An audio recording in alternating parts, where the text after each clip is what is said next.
Good morning, sports fans, and welcome to another edition of NDB Media's Sports Talk with the Guys, home of the Monday morning quarterbacks on Saturday. Yes, good morning. It's August 23rd, 2025. I'm the scorekeeper, and thank you for joining me on this glorious, willowy, beautiful, hot summer Saturday morning. Good morning, one and all, and I do apologize if there's delay in the program. I mean, we did begin on time, but my computer decided to do a significant update or perform a significant update. Oh my God, I'm already butchering English. Yes, Sister Pauline Therese, forgive me. Yes, Sister Mary Sean, forgive me.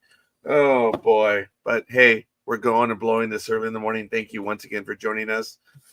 And let's get to it as we do on this Saturday morning, the Extravaganza here on NDB Media. So let's just get to it as we go around the horn.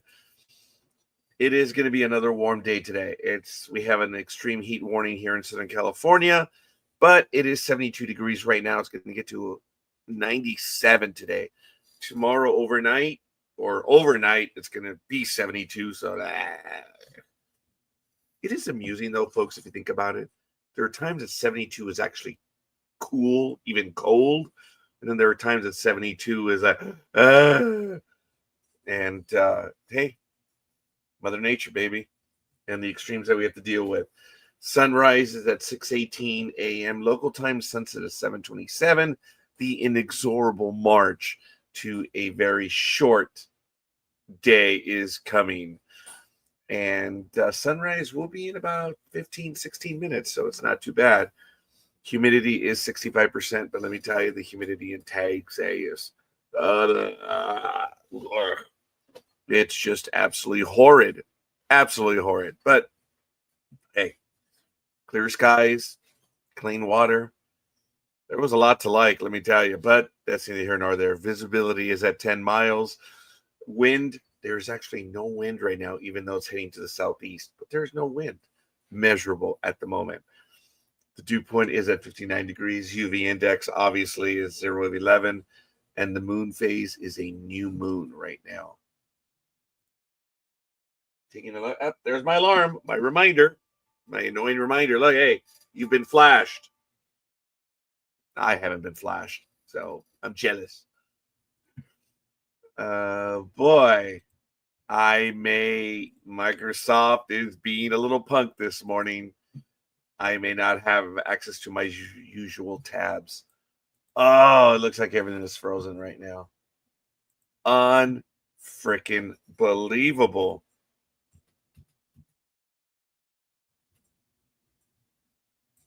Oh, yeah, she's done. Thank you, Microsoft. I'm not going to be able to go around the horn right now because Microsoft is being dumb. So I have to open up my backup. Oh, my goodness. Yogiisms.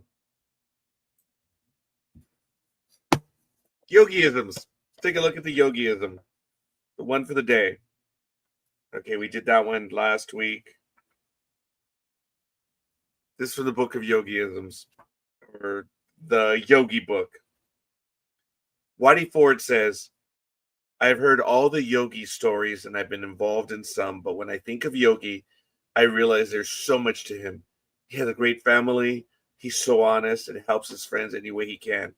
The only bad thing I can say about Yogi is he never bought me a beer. Yogi never bought me a beer either. So I will have to agree with him. Whoa.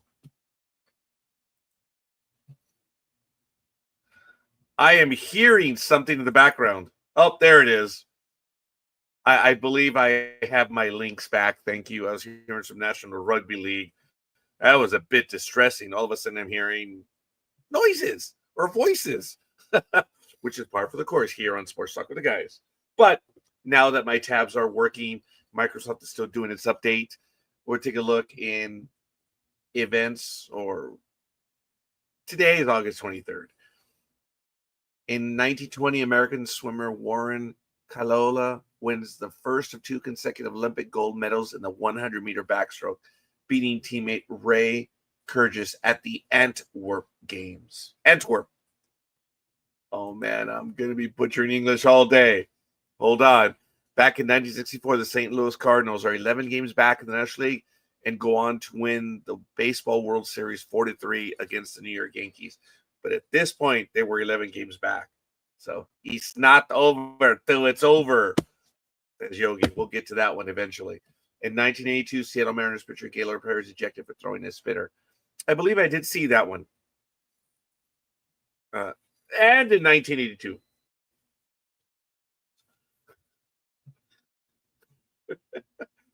In 1998, San Francisco Giants slugger Barry Bonds becomes the first Major League Baseball player to hit 400 home runs and steal 400 bases in a career when he homers off Florida Marlins Kurt Owala at Pro Player Stadium at Miami Gardens in Florida.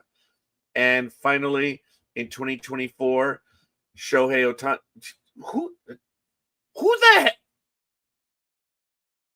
Who the hell gave me this note? My producer, I'm going to fire that rep. Back in 2024, on this day, Shohei Ohtani of the Los Angeles Angels steals a base and hits a grand slam in a 7-3 win at home over Tampa Bay. Because the date is wrong. Not because it's Shohei Ohtani. You little bastards. It's because it says 2024 on it. He was already with the Dodgers in 2024. So they screwed up on that one. Doesn't know what to do. Morons. The economy's going bad. I should have them join that economy. But anyway, in 2023, Shohei Ohtani of the Los Angeles Angels steals a base and hits a grand slam at a 7-3 win over Tampa Bay, becoming just the sixth Major League Baseball player to have 40 home runs and 40 stolen bases in a season. He does this in the fewest number of games ever, 126. Not too bad. Now, if this actually did happen in 2024, it would be the Los Angeles Dodgers. Either way, we have to make sure that that note is correct. I'm not going to look it up. Why? I have nothing better to do. Good morning. Who are you? Oh, yeah, Philly Special. Whenever you like, buddy, hurry up and have your egg whites and come on in. We have a regular scheduled program today. I do want to have to butcher English. Oh, for the love of all that is holy. I do wish to inform everyone of this programming note that there most likely will not be a Sports Talk with the Guys next week. So I will be on a boot, and not Canadian for about, but on a boot. And it's going to be a 5-day. So I'm looking forward to it. And we'll see. So I'm going to take a slurp of my water here. Tom, if you're watching, it was a great conversation yesterday. Hope you're doing well. And good morning, Peter, as well. I hope everything is going well in Diamond Bar. So I do notice there's a little flutter in the image right now, and it's got to be the upgrade on my end. But it looks like Microsoft Office says we'll be done in just a moment. Liars! They've been at this since 5:58. Liars! Oh, anyway.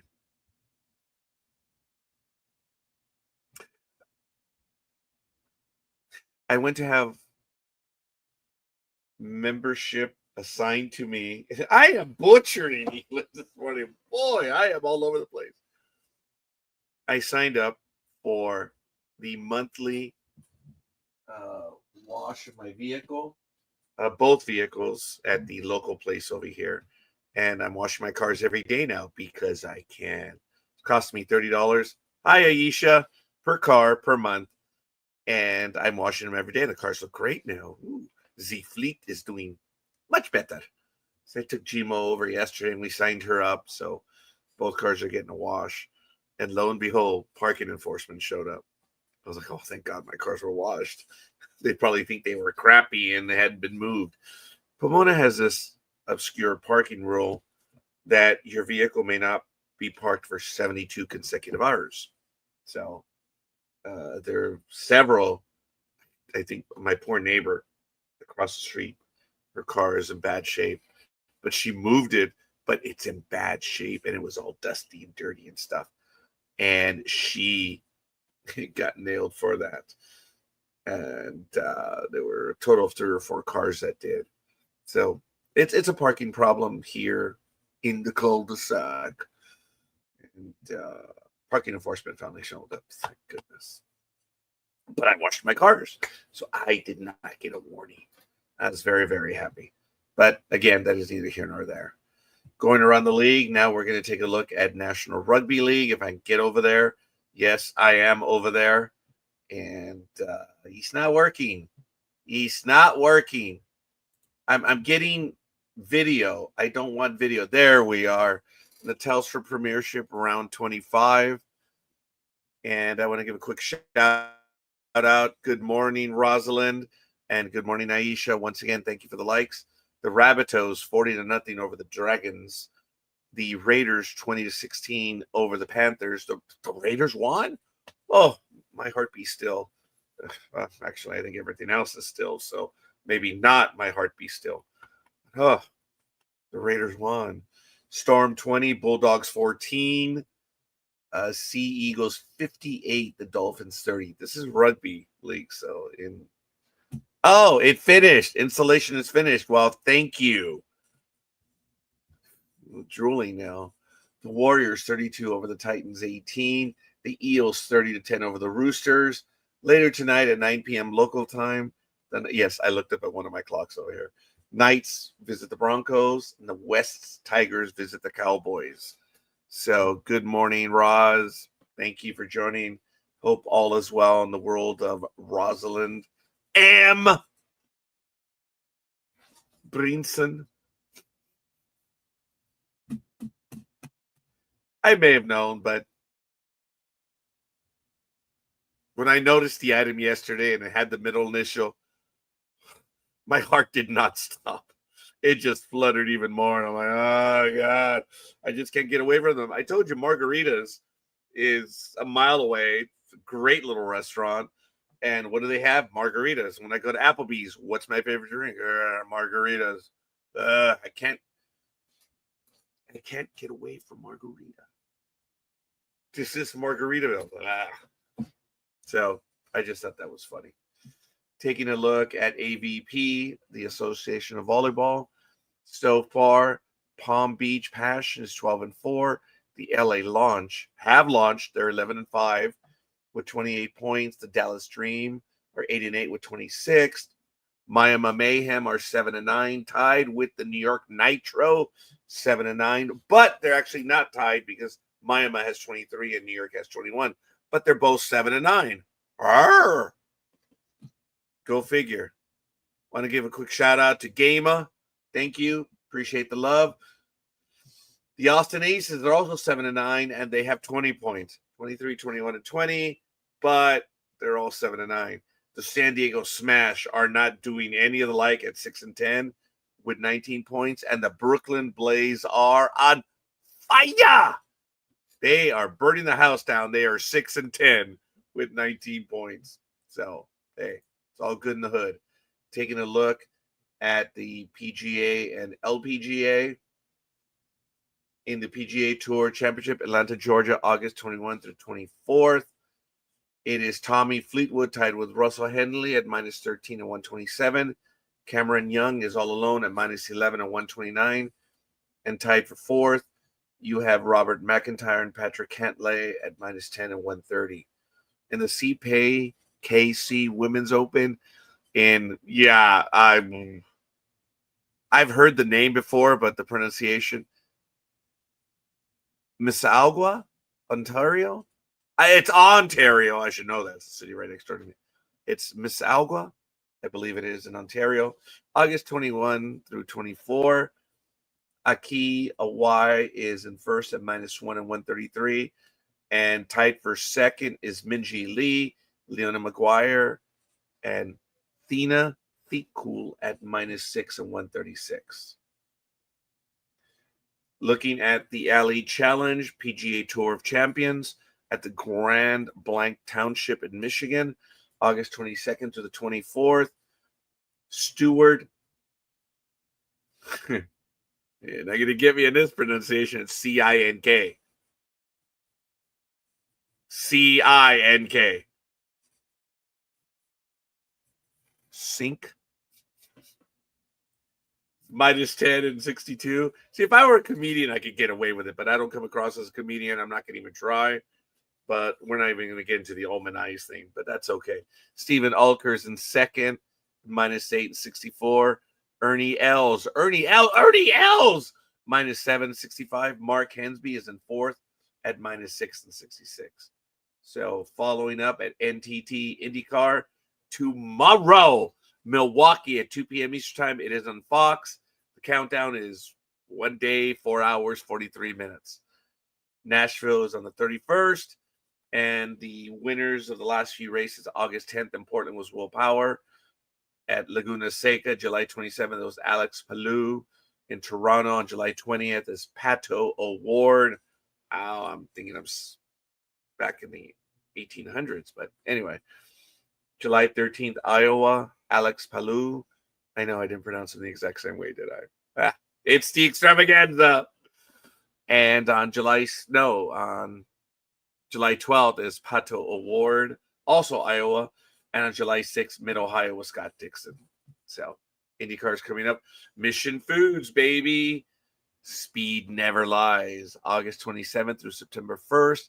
The U.S. Nationals, Cornwall. Qualified Tools? Yeah, I guess. Indianapolis, August 27th to 21st. Reading, Pennsylvania, September 11th to the 14th. And Charlotte, North Carolina, September 9th to 21. And finally in September, the Midwest Nationals, St. Louis, Missouri, will be September 26th to the 28th. Formula One, baby. I have to accept all. Thank you. So the next race will be the 29th to the 31st in Netherlands, round 15. Then you have Italy, September 5th to the 7th, and Azerbaijan, 19th to the 21st. Not going to go over the standings right now as I go around the horn because I try to get this in 15 minutes. But I wasn't able to because Microsoft was a BITCH this morning. So it says I'm all set. Look. I'm going to show you what it says on screen. Why? Because I want to. See, Microsoft says I'm all set. See that? Bunch of jerks. Anyway. I will close the box. See what happens. Oh, NASCAR. So, of course, tomorrow, is it today? It is today, the NASCAR Cup Series, Daytona International Speedway. It's going to be at 7:30 p.m., so it's a Saturday night race. Woohoo! Because last night you had the Daytona International Speedway Xfinity. Okay. And then next week, Darlington. Woohoo! Let's take a look at the standings for NASCAR. Go back. There we go. You can follow along with me. All right. William Byron, the 24 cars in first place with 839 or 17 playoff points. Chase Elliott, the number 9 cars in second with 771 stage points, 6 playoff points. In third, Denny Hamlin. The 11 cars, 766 and 24 playoff points. He who shall not be named, number 4, in the number 5 car, 759 and 23 playoff points. You have Ryan Blaney in the number 12 car, 5th place, 756 points and 11 playoff points.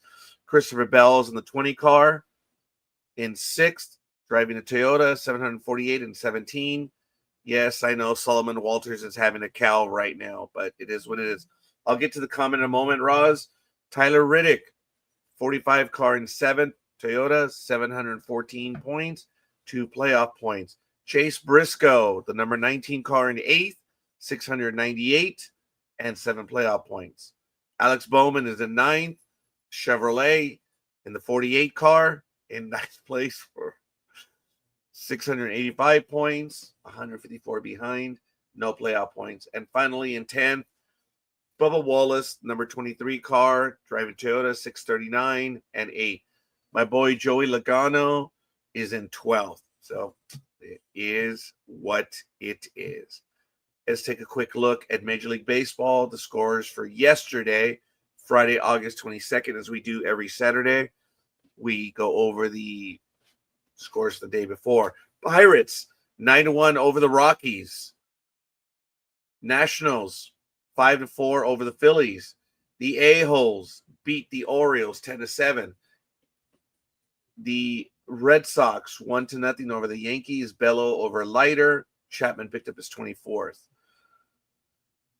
The Tigres 7-5 over America's AAA team. Toronto 5-2 over Miami. The Mets, oh my God, the Amazings 12-7 over the Braves. Rays 10-6 over San Luis. The Black Sox lost to the Gemelitos 9-7. The Rangers 4-3 over the Guardians. The Cerveceros 5-4 over the Hated Ones. The Cubs edged the Angels 3-2. Arizona 6-5 over the Reds. Padres 2-1 over Los Dodgers. Darvish over Schnell. Achtung! Mach schnell! And I guess they were yelling to the Padres, Mach schnell! Anyway, Mariners 3-2 over the Athletics. Taking a quick look at standings as of this morning, August 23rd. In the American League East, you have the Toronto Blue Jays at 75-54. The Red Sox are 5 back. The Yankees are 5.5. The Rays are 13, and Baltimore is really starting to let everyone know they're in last place, 15-5. And I'm gonna take a moment. Sorry, Roz. What I want to see is a dance-off between the WNBA mascots. Ellie would win, of course. WNBA mascots. I'm too busy noticing the girls' Roz, so I hadn't really noticed that there were mascots.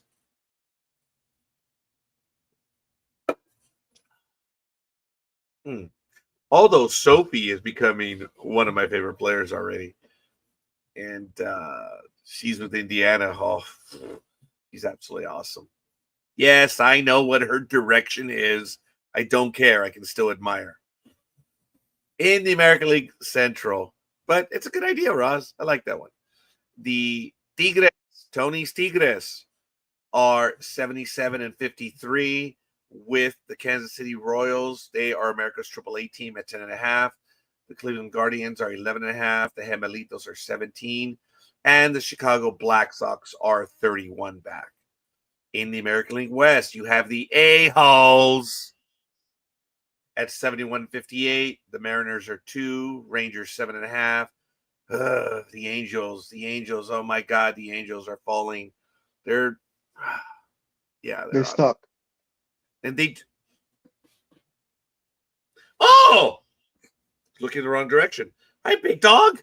How are you? Oh, I'm just fine. The Athletics are 59-71. Does Dallas wishes to finish off the National League standings? Let me pull it up real quick. Sure. No, the standings. Oh, yeah, I'll take care of it. Yeah, I just didn't need you to pull it up right now in video.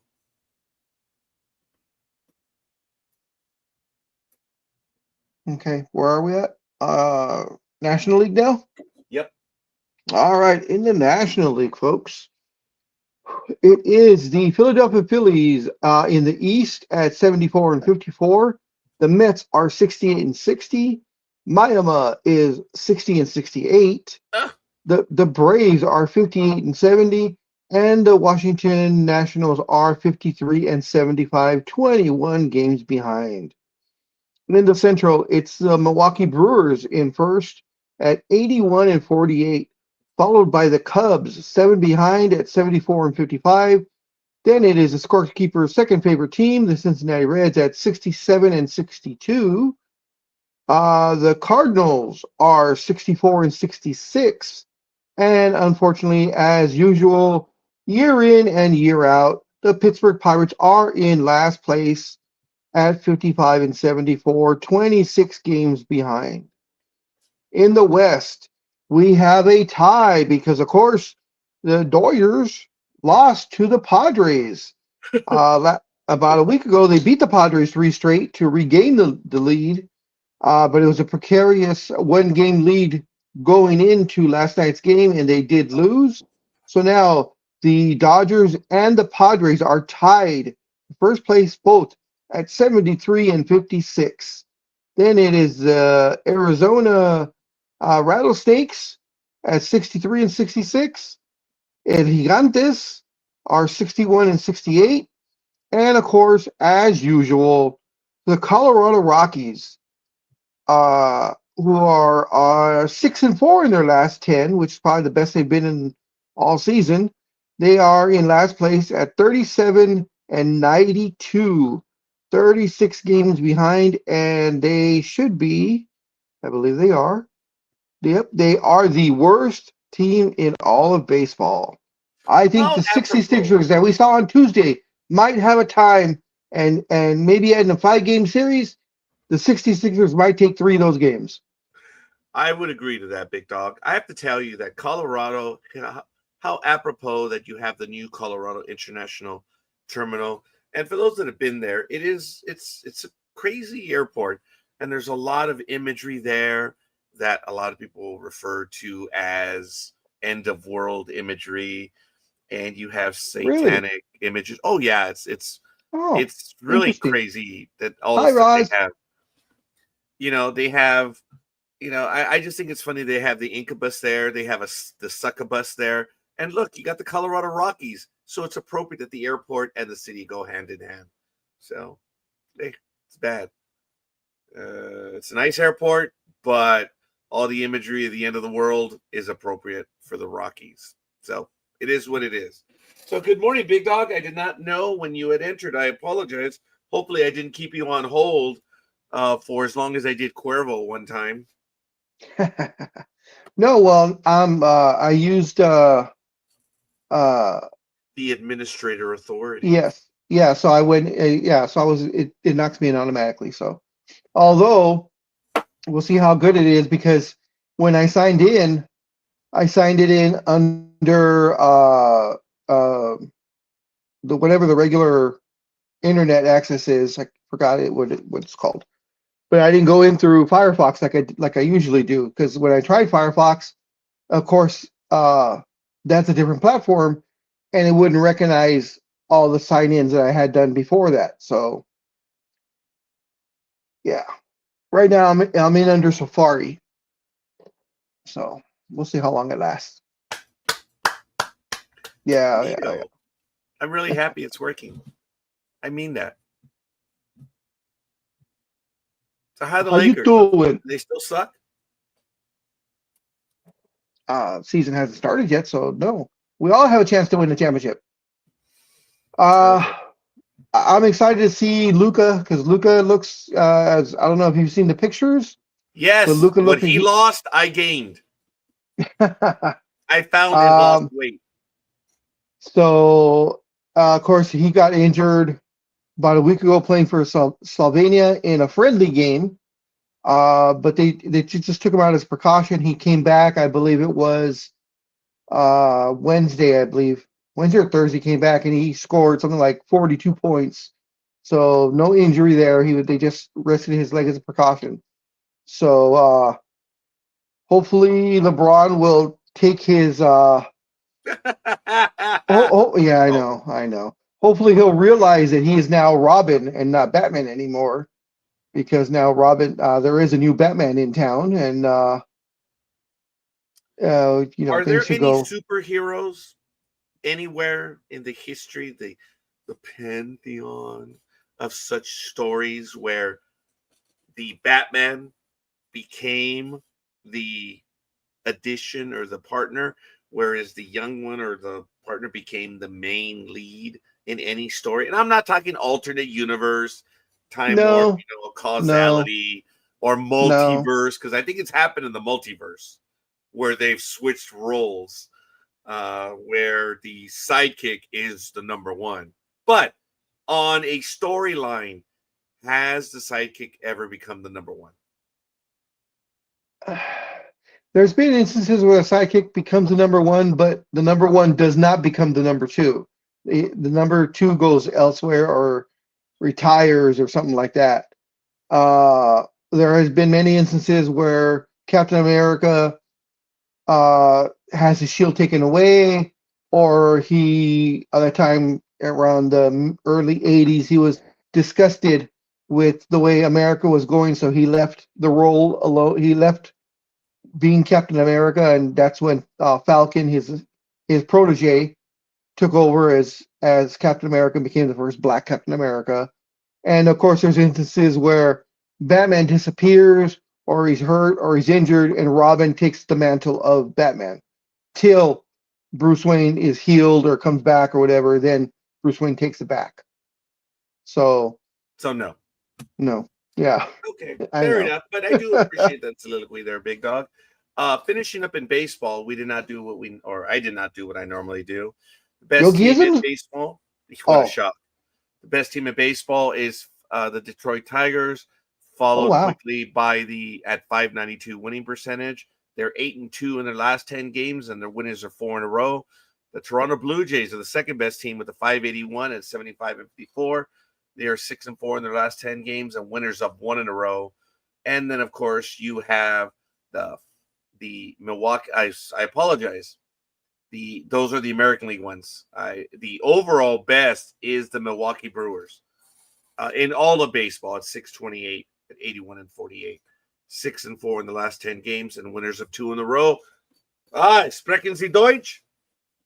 I just had a question for you. So, are the Colorado Rockies as a team in their offensive unit? Is the entire team pretty much the beer batter guy? Oh, okay. All right. That is impressive, big dog, because they do have a run differential of 341. They're being outscored. Folks, the 66ers have usually it's somewhere near the bottom of the lineup. Every game, the 66ers choose an opponent and they designate him the beer batter. So every time he comes up before the 8th inning, if he strikes out that batter, beer goes on sale for $2.50 for 15 minutes. Absolutely hilarious. The beer batter. And we had a beer batter incident this Tuesday, which was great. Yep. Yeah, absolutely awesome. So, and there was maybe 500 people there, or probably less. But it was funny because when that beer batter struck out, boy, it seemed I saw all the crowd all of a sudden. There was a surge of people heading to the concession stand. God bless America. Yep, America. Yep. 250 beer. I actually had one. I rarely ever have one. I just enjoy the beer batter. It's part of the game. Having the batter strike out. I was mean to one of the guys about a month ago. The guy was hitting like 118, and he was in the second God, or third at bat. That was funny. The guy was up. He had 2 strikes on him, and you can see the scoreboard when he's batting, and the stadium was kind of full. And I'm like, no, come on, help be a team player. Come on, man, be a beer batter, strike out. And then I said it. I said, dude, 1 hit isn't going to prove your 118 batting average. It's not going to move up your average a lot, dude. Just take it for the team. And on the next pitch, he struck out. Yeah. A lot of people in the stands laughed at that one. Oh my God, that one was funny. That was messed up. That was because that guy could have been sent down. He could have been cut. I don't mean to be that way, but the guy was hitting 118, man. I sent you I forgot to send it, but when you were talking about it, I sent you a video of you with your interaction with what's his name? The mascot? Bernie. Bernie? Yeah, Bernie. I sent you with I videoed you with your interaction with Bernie. So okay, it hasn't arrived yet. So okay. Wow, by phone or what? Yes, via text. Okay. Oh, it may have arrived. I have to download it so I can put in my videos. Oh, I think it already downloaded. So I'll see if I can bring it up. And I have not seen this, so screw it. Oh, no, I gotta sign in. Screw you, Apple. I guess it must have been that Microsoft download. So, for those of you that know and don't know, on my Facebook page, I was chosen the second inning, which was really kind of cool. I was chosen that if one of the players would have hit a home run through the front window of the cardboard Toyota that was out there, I would have won me a brand new Tacoma. But as I asked many, I knew it. I have a greater chance of winning the presidency than I do. You probably have a better chance of getting hit by lightning than you do of someone hitting a home run in that inning through that window. Yeah, it's never happened. Never, just happened. So I don't think I've seen it just yet. Okay, I'll have to take a look at it. Oh, damn. How long is the video? 13 seconds. I'll tell you right now. Hold on. It is 27 seconds. Okay, it hasn't refreshed on my iCloud account yet. So I'll give it a little bit, and I can play this in a little bit. But as you know, I did make it on the scoreboard. It was kind of cool. It was fun. See if I can set this one up. I have to close this screen. Whoops, sorry. Got to close the screen. Let me... I hate it. There it is. Stop screen. Because I have to set up the sound. I'm so sorry. But this was cool. This was fun. I couldn't believe it. But we did win an oil change for everyone. So, folks, here I am. Here we go.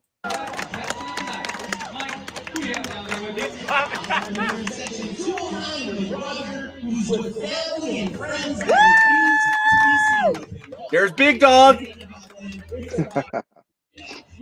There's Claudia.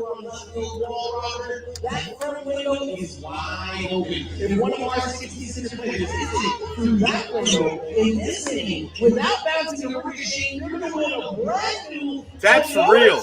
I was not expecting that. Yeah. Sounds great.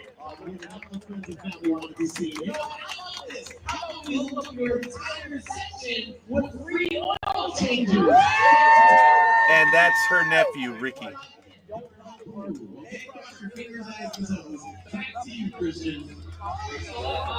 That was cool. I really was not expecting that part of it. That one was fun. We've been on video a lot over the 66ers on Big Talk. Yeah. It's cool. We're definitely regulars there, and it's a lot of fun. And yeah, we got the oil change. I just had oil changes done on both cars in the last month and a half, but it expires December 31st, right, Big Dog? Yes, it does. Yeah, so it's cool, man. It is really neat to have won them. We had a blast that game. I'm gonna ask you guys to forgive me, but here was a picture. This was actually a good picture. This was taken by the Big Dog. We were in the front row. It was cool. It's a good picture, man. It is. It's a lot of fun right there. And we were at the game. And it was cool. We were in section 209 of the stadium. So we had right there the front row in the second section. But of course, as Scorekeeper said, though, 209 will never be bought again because Bernie ran out of nuts. And Scorekeeper could not procure a bag of free peanuts as he had 5 out of the previous 6 times he's went. So I was like 5 out of 7, and Big Dog said, "But you never had an opportunity. You never even went at." That's right. Bat. So it's still 5 out of 6. So out of the last 7 games, I've had 6 opportunities, and I've scored a bag of peanuts or Cracker Jacks. So in essence, if you want to put this one into baseball terms, Scorekeeper walked in his only at bat that Tuesday. So of course that doesn't count against him. That is so funny. So that's funny, Big Dog. It's fun. It's cool. I was gonna go to an image of the stadium right now so you guys can see it and what we're talking about, but yeah, I think it's immaterial at this point. There I am. Anybody in Southern California that's listening to us, go out and support these guys. I mean, they try, and I mean, and the fact that the 66ers are putting on this promotion on Tuesdays, which $2 Tuesdays, $2 for parking, $2 for tickets, $2 for hot dogs and tacos and a few other things. And you can possibly buy Parking. the beer. Yeah, you can buy the beer for $2.50 if you get lucky with the beer batter thing. And it was sad. When we went a couple of weeks ago, there was maybe about 1,000 people. This time there was about half of that. I mean, Scorekeeper and I were both trying to gauge. We figured it was somewhere between 350 to 500 people there. And for that type of a promotion, that place should be packed. I know it's single A ball. These kids are trying, but you know what?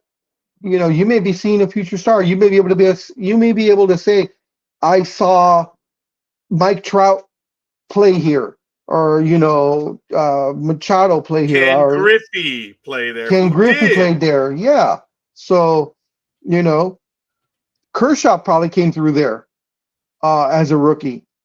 Well, he would have been with the Quakes, but you'd see all these other guys, and you could be saying, "Hey, I remember when." So you guys should go out and support them. If you're in SoCal and you're not too far, or even if you are an hour away, it's worth it to go out there and just have fun at night, watch a game, BS with the family and friends, and it costs you all of maybe $10 to eat and drink and park there, including the ticket also. $2 ticket, $2 parking. The hot dogs are $2. You can get lemonades for $2. They're small lemonade, but it's enough to reasonably enjoy. As Big Dog mentioned, there are other items there, but I joke that when I buy the tickets and I get them for everyone else, all right, well, I got your ticket. Yo pisto. I have the tickets. But I said, I'm sorry, dude. I'm sorry. Cheap Roger, I didn't buy you the parking ticket. You need to handle that on your own. And it's kind of funny, but it's worked. But the stadium, it is in downtown San Bernardino, and it's really cool. It's really fun going there. And I'm not gonna tell you there's an ambiance or anything, but it's fun. It is baseball, it's minor league ball. And here's a stadium, folks. When parking is up to about here, cars, and over here, something else is going on. But it's cool, man. You can always find parking. So anyway, this is where we sat. This was section 209. Usually I'm right here, 201, 203, or 205, even 207. But Bernie starts his run around here. He starts giving bags out, and he ran out over here, which I normally get a chance to accost the kid, but I didn't get the chance this time. I was over here, and it's cool. But on Tuesdays, all of these tickets are $2, okay? It's not even 10 feet. These are $20 tickets. Yeah. It's crazy. So that's why I always get up in front. It's really kind of cool. So anyway, we're not shills for the team, but we're sharing our experiences. And they kicked Visalia's butt on Tuesday, 9-3. And I think it was the bottom of the second or the bottom of the third, one of those, the inning went so long that geez, yeah. It was really funny. They walked the bases loaded, and they scored 3 times on walks. The inning just kept going on and on. And I guess they scored an out. And then Claudia and Big Dog were like, okay, let's go get some beer. And we're like, okay. So Ricky and I remained there. And then all of a sudden, we're like, strike. It's like, looked over Ricky. Dude, the inning's not over yet. I thought the inning ended. A lot of people thought it was So did we, yeah. The inning went that long that it was, and they went by them. They came back, and the inning was still going on. Because as they're walking back, I'm like, it's going on. And then later on, in like the 7th inning, as far as we know, there was only 2 outs on that second out, and they all walked off the field. Remember? Yeah. So, but I did check. There were 3 outs, or at least on the scorecard, because the scoreboard had 2 outs. No, 1 out. 1 out. Yeah, they had 1 out. Hey, throwing 2 outs, man. But Yeah, and we were wondering what was happening because even the manager came out and talked to the ump, remember? So I think even he thought there was only 2 outs. Why is everybody walking out the field? we all rely on that, but that's why you have to have a scorekeeper right there. Hey, I'm a sports fan. It's been a long time since I've score kept. Actually, I did score keep the World Series. I hadn't done it in a long time. Dodgers and Yankees. Oh, did you? Yeah, I score kept. And every time there was a play, my sister Rose would come over and give me a high five. I'm like, get the fuck out of here. She's like, no, it's a good play. You're a Dodger. Get the fuck. And she wanted me to high five every good play. I'm like, shut up. Oh my God. My sister is a sports fan. She obviously was going with the Dodgers, but don't F with me when I'm with the Yankees. And especially in the World Series. Yeah, it's like, you're a Dodger. He's stoic, damn it. But I can't make that up. She's being as nice as can be. She's just high-fiving everyone. And I'm like, get the now, my God, because I'm a bastard. Scorekeeper and I have been going for a few years now. Scorekeeper goes a little more often than I do, but we've been going to the minor league ball for a bit, and it is I am very confident in saying that this past Tuesday was probably the most sloppiest game we've ever watched. There was a total of 8 errors in the game. And the funny thing was, I think by the 6th inning, the team had a total of both teams had a total of maybe 5 errors already, and the 66ers were ahead. I think it was 2-1, or up 3-2, something like that. And they only had 2 hits, official hits, but they had already 3 runs scored. And that Visalia team that just kept throwing, they just kept making mistakes. And like I said, in totality, there was 8 errors in the game for both teams, and at least for both teams, probably 4. Oh, damn. I may have kicked Pass the ball. big dog out again. Oh, I Hello. think I did. Yep. Oh, big dog, I hear you, but I don't see you. I'm sorry. I may have kicked you out again. Yeah, he's gone. Hopefully he'll be able to join us in a moment. But yeah, this was the game. Remember, when I open up a particular screen, it kicks him out. I am so sorry. But good morning, Gridiron Girl. And Roz, Tony, Aisha, thank you for joining us. Look, we had a good time on Tuesday, and it was good. But when you look at the final box score, there were 6 errors and 2. It was a wild game. Yeah, look at that, 4 runs in the second. It was funny. It was really funny because they had such a big inning that when they scored the second out, both of them stood up. Okay, he should be returning. I'm sorry, big dog. I opened up a new window. Kicked you out. Yeah, and it's because I'm using the other platform, so I switched back to the old platform. So that's fine. You can switch all you want. It was fun, folks. The game, but it ran long. Oh, is that the used to shorter games? Yeah, this is the box score. So how many pass balls were there? I'll have to check. Oh, very good, big dog. Let me see. There was Cyprian, Hit, Lockhart, and Victor, 4 wild pitches. So I think they were all ruled as wild pitches. Yeah. There's no pass balls. Yeah. So Big Dog was asking me throughout the game, and folks, as a scorekeeper, anyone who knows when I was keeping score of the game, I could not determine whether it was a wild pitch or a pass ball because I'm taking in the entire game. But a wild pitch is usually the ball is wide of the catcher, or it bounces, and then touches the catcher, and then rolls away or bounces, whatever. People will think, well, that's a pass ball because it touched the catcher or his glove. No. it was a wild pitch because it wasn't a straight and true throw. If it hits the catcher's glove without a bounce and then bounces away, that's a pass ball because the ball passed in essence.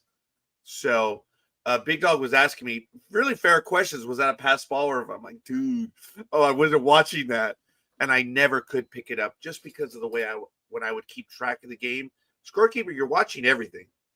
But I never could get pass ball or wild pitch. So there were 4 wild pitches, 6 errors as the Big Dog was alluding to for the Rawhide, and 2 for the Sixers. The second inning, man. So my poor daughter, she's exhausted. I just said, sweetheart, just stay in the car. Leave the air on. So I should have put something on the window. Don't worry, she has food and water and the air's on. I should have done that. That would have been funny. But that would have been damn funny. But she finally showed up at I think it was the top of the 4th inning, or maybe in the top of the 3rd. Bottom of the 3rd. It was the bottom of the 3rd. And she shows up because she hears, because every time the team scores a run, they play the railroad bullhorn that they have. And it's awesome. It's really cool, the train horn. So my daughter was hearing ree, ree, ree. So she's like, oh, man, they're probably in the 5th or 6th inning by now. So she shows up an hour and a half into the game. Yeah. And we're in the bottom of the 3rd. Oh, my God. I mean, that was an old-style game of the 90s and 2000s. Yeah. What was the game went 3 hours, right? 3 hours, 21 minutes. And Big Dog, you and I got it wrong. The attendance was 1,085. Oh, I don't know about that. So I don't know that they may be maybe the person counting used to work for the WWE or something. or they're not going by attendance. Remember what baseball was doing? Tickets purchased. They could be tickets purchased. They could have been. But you know what? Those that were there, we enjoyed the game. And we were there. Everyone stood till almost the very end. And it was fun. What's the capacity of that stadium? Do you have it? Or can you find it? Yeah. That's the San Manuel Stadium or something like that, right? Yeah. I'm there right now, San Manuel Stadium in Wikipedia. It opened in 1996. Okay. And let me see. 8,000. But you have the lawn seating. Yeah. Oh, you know, Big Dog, I don't think we counted the 6 people on the lawn. So I think your numbers and mine were about right. Yeah, about 500 and then 1,054. Yeah, I see it. Big Dog, I need to take over. I've already gone through my cup of water. That means the humidity is a little higher than normal. I just need to get a little bit more water, and it is almost 7 o'clock. So I do need to get my medication, which I forgot again. So, folks, I do apologize. But this is Sports Talk with the Guys, home of the Monday morning quarterbacks on Saturday. I need to run in real quick to get the meds. And I thank everyone who's joining us right now. I will be back in a moment. Big Dog, pay attention if Mr. Egg White shows up, and you can bring him in the chat room at the bottom. Actually, I can't anymore. I can't because I switched platforms again. Okay, Egg White, stand by. But I will be back in about a minute and a half. Okay? All righty. Billy Special might be Egg White now till he gets in. Okay. Come on, Mr. Egg White. Come on. Okay, I'll be right back. Yeah, the yoke's on him. Anyways. All right, folks, we had some quick NBA news. Ex-NBA star Sean Kemp gets 30 days of home monitoring for his 2023 shooting. So it says Sean Kemp was sentenced Friday to 30 days of electronic home monitoring for shooting at 2 men inside a vehicle in Washington State Mall parking lot. Kemp must begin home monitoring within 2 weeks. It says he will also serve 1 year of State Department of Corrections supervision and complete 240 hours of community service. Prosecutors recommended that the six-time All-Star be sentenced to 9 months in jail and a year of supervision and pay restitution. Judge Michael Schwartz of Pierce County Superior Court found the circumstances surrounding the crime warranted a lesser sentence, allowing Kemp to avoid incarceration. Kemp looked at the ceiling and blew a huff of air when Schwartz announced the sentence. Then he repeatedly made the sign of the cross with his hand. Of course, Kemp, who played for the Seattle Supersonics from 89 to 97, pleaded guilty to an assault charge in May as part of a plea agreement. No one was hurt in the March 2023 shooting. Kemp had said he acted in self-defense and returned fire after one of the men shot at him from inside their Toyota 4Runner vehicle. The defense also claimed that the two men Kemp shot at provoked the shooting by stealing Kemp's truck, his cell phone, and memorabilia in Seattle. The judge agreed. Using a phone tracking app, Kemp located and briefly tried to talk the driver of the 4Runner that was circling the casino parking lot, according to the trial brief. The man in the vehicle afterward dumped some of the Kemp's belongings, but kept the phone, the brief says. Kemp later saw his phone was near the Tacoma Mall. He drove there, spotted the same 4Runner, and expressed an understandable frustration with the driver, according to the brief. The man in the back seat fired off a round from a handgun at Mr. Kemp. Kemp then returned fire and attempted to disable the Toyota. It did not work, the document said. The 4Runner fled. When the vehicle was found abandoned days later, an empty holster was found inside, but there was no gun, according to court documents. After the hearing, Kemp said in an interview that the last 3 years have been tough. He says he plans to be an advocate against gun violence, especially among youth. Think twice, he said. Think twice when you get mad. Think twice when you get a little upset. Several people sent letters of support to the court on Kemp's behalf. About 30 people attended the hearing, including his pastor and former NFL star, Marshawn Lynch. So there you go. In case you missed it, scorekeeper Sean, I don't know if you remember Sean Kemp. Yes, a basketball player, right? Yes. So he was sentenced to 30 days of home monitoring and a year of parole monitoring because he shot at two people in a car. And the circumstances were that they stole his car, some of his jewelry, and his cell phone. So after they did that, he used that cell phone, where's my phone app? And he found it. He found the car in a casino, talked to the guys. They took off, and they dumped all his stuff except for the phone. So he found out that they were at the mall. So he went and he saw the same 4Runner and then started talking to them, I guess was yelling and screaming at them. One of the guys in the car took a shot at him. So then he shot into their car. And I guess at that point, police showed up and it went from there. So they were trying to get him to serve 9 months in jail, the defense. But the judge agreed the prosecution was, the defense agreed with Sean Kemp's side, saying that he was provoked and it was somewhat of a self-defense type of thing. So that's why he got 30 days of monitoring at home. Yeah, look, I'm not for America in the Wild Wild West. Never have been, and this whole thing of happening. But look, a lot of people could have died right here. People are stupid. Look, there was yet another major shooting at a university yesterday, but I'm not going to get into any of that right now. And I apologize. I didn't mean to cross that line right now. I agree. I agree with this one. He should have seen time, and he's going to get 30 days at home. So, but what do the other two idiots get? The ones that actually committed the crime? Yeah, it didn't say, so I'm not sure. I believe they weren't caught. So, because they said they found the truck 2 days later abandoned. So. Okay, so then why did he get home confinement if he shot into a truck, but there are no witnesses.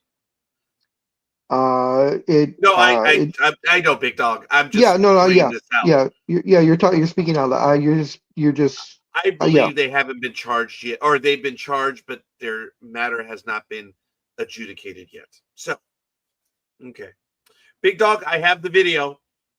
Okay, folks, I have not seen this video. Here we go. This is scorekeeper dealing with Bernie, the mascot. I want you. Say it, Rod. Say it, Rod. You gotta say it. Yeah, I'll get it. I have to watch the language right now. I want that bag. Can you tell?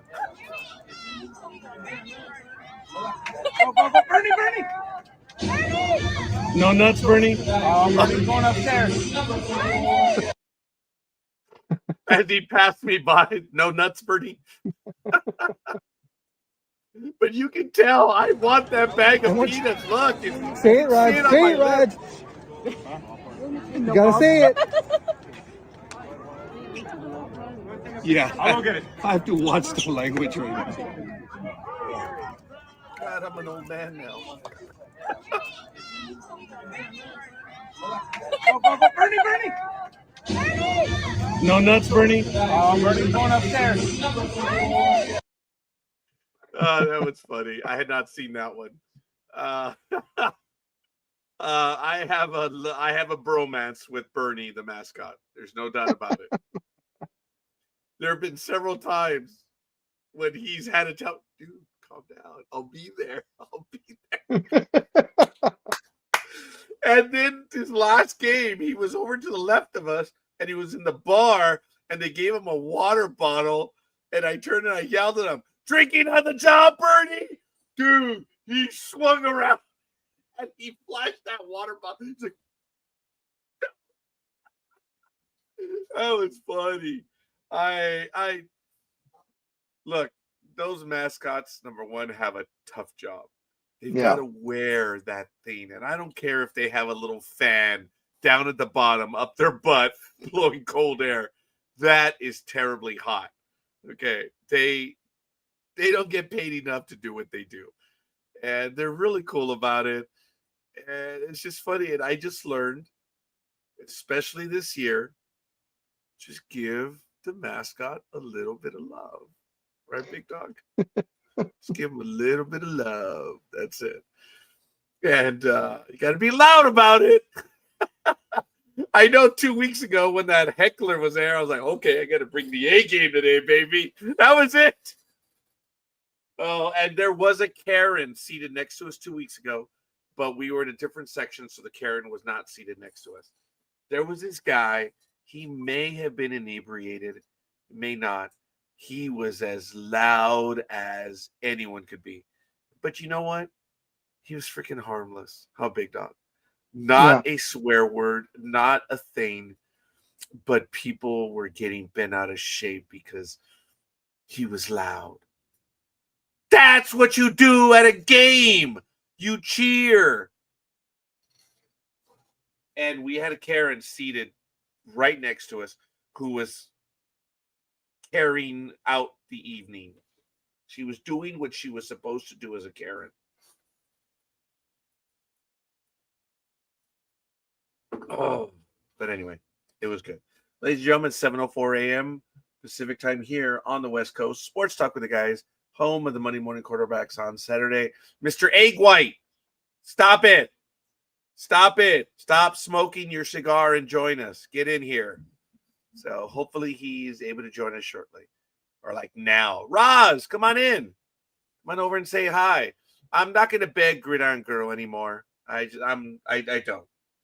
You know, it's just I politely asked her to join us, and she's playing hard to get. And I don't play that game. So that's all right. I already played it for 15 years. I gave up. Is your cruise next week? Yes. Huh. Tuesday. I'm gone. Why? There's no game on Tuesday. No, what I was gonna say is that the 30th would be uh NFL Week 1 predictions because the first game starts September 4th. You guys are going to have to do a program, or we're going to have to do Yeah. something, because I won't be back to the 31st, but then I'm going to the Dodger game at 1 p.m. So I'm literally disembarking at 8 a.m., going to Dodger Stadium for bobblehead night or bobblehead day. Kike Hernandez.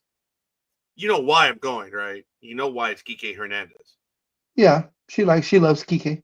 Yeah, Claudia loves Kike. So She wants to buckle bump him. oh, I believe she does. So, Claudia wants to go to Kike Hernandez. So, gotta go. So I'm getting, I will be disembarking and then driving to Dodger Stadium. And I will meet them there at the stadium on that day. So I'm not going to be home till about 5 or 6, because getting out of Dodger Stadium's a sheet. Yeah, it's not as easy as it used to be anymore. You used to be able to get me out of there in under 10 minutes. We could get in there in under 10 minutes. That too, yes. Over on Aliso, Solano, the back way. Dude, it was great. But, the parking lot attendant had to screw everything up. So, yeah. Anyway, it's all good. So the NFL does open up on Thursday. Should we do a Monday night then or something? Well, I'm going to do Monday Night in America. That'd be up to you, since I know you're going to be tired from the cruise and then the game, So I am if you debating want a to, spa treatment on the ship, dude. ooh, are you? Yeah. Mm-hmm. Dude, I'm going alone, and, hey, well. So is this a full spa treatment, like a massage or what? I don't know.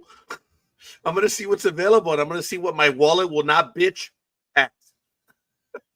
Because I've already seen some of the prices in the $300 to $400 range. I'm like, Yeah, that sounds that's about gross. right. Yeah. I found out the name of Roger's ship, Titanic 2. It has a date with an ice cube somewhere off Mexico. That's reassuring, Aisha. Thank you. Aisha, get in here. Join. You were on with us last time. Come on back in. So the reason why I was asking what you're going to be having done, I was just wondering because, with most spas and stuff, if it includes the massage, I'm just wondering if you're okay with stripping down, completely on natural and having your massage. Big dog. Okay, look, first of all, for the love of God. Only to have like this, only to have like the Scarlett Johansson lookalike come in to do your massage. You're anyway, the imagery that you create, that we could be sued for that because we are harming the audience. I don't need that. Just something to think about then. There's if I'm going to do it, I'm going to do it. But let me tell you, whenever I'm in Vegas and I pass the New York, up at the very top in between the walkways, there's a massage little place right there. There's about 6 or 7 stations. I've stopped there twice. It's reasonable, and they give you a massage right there, 15 minutes, 30 minutes, 45.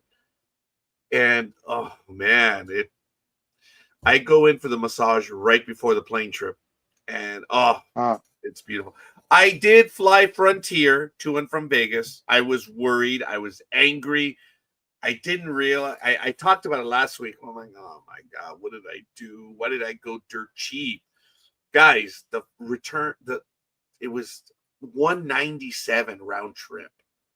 That was crazy. So what I did is I upgraded.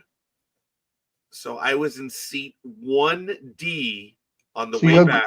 So you upgraded. So I mean that included the seatbelt then, because you upgraded. No, it included the fan up on top. So I still didn't get a seatbelt, but it was good. You see, Big Dog, look. That's a picture I could have done without. Thank you, Big Dog. Now I have my lunch stuck in my throat, says Aisha. Thank you, thank you, thank you. So look, let me see. My cruises. Let me see. I have a total of 3 cruises since 2017. I went on 12/7/2017, 1/18/2018, and then I went on I'm going on. Oh no, I went on 9/26/2022. That was the saddest one of my life. Anyway, Oh, I've is been that on the the one where? Imagination twice. Yeah, we'll let it. Imagination twice. I've been on the Radiance, and now this one is what is this one? I think it's the Firenze or something. Is that Princess Cruises or which one is this? No, it's Carnival. Carnival. Okay. Okay, so this is my itinerary. Oh, I got to print my booking documents. I hadn't done so. I guess I'm going to do that right now.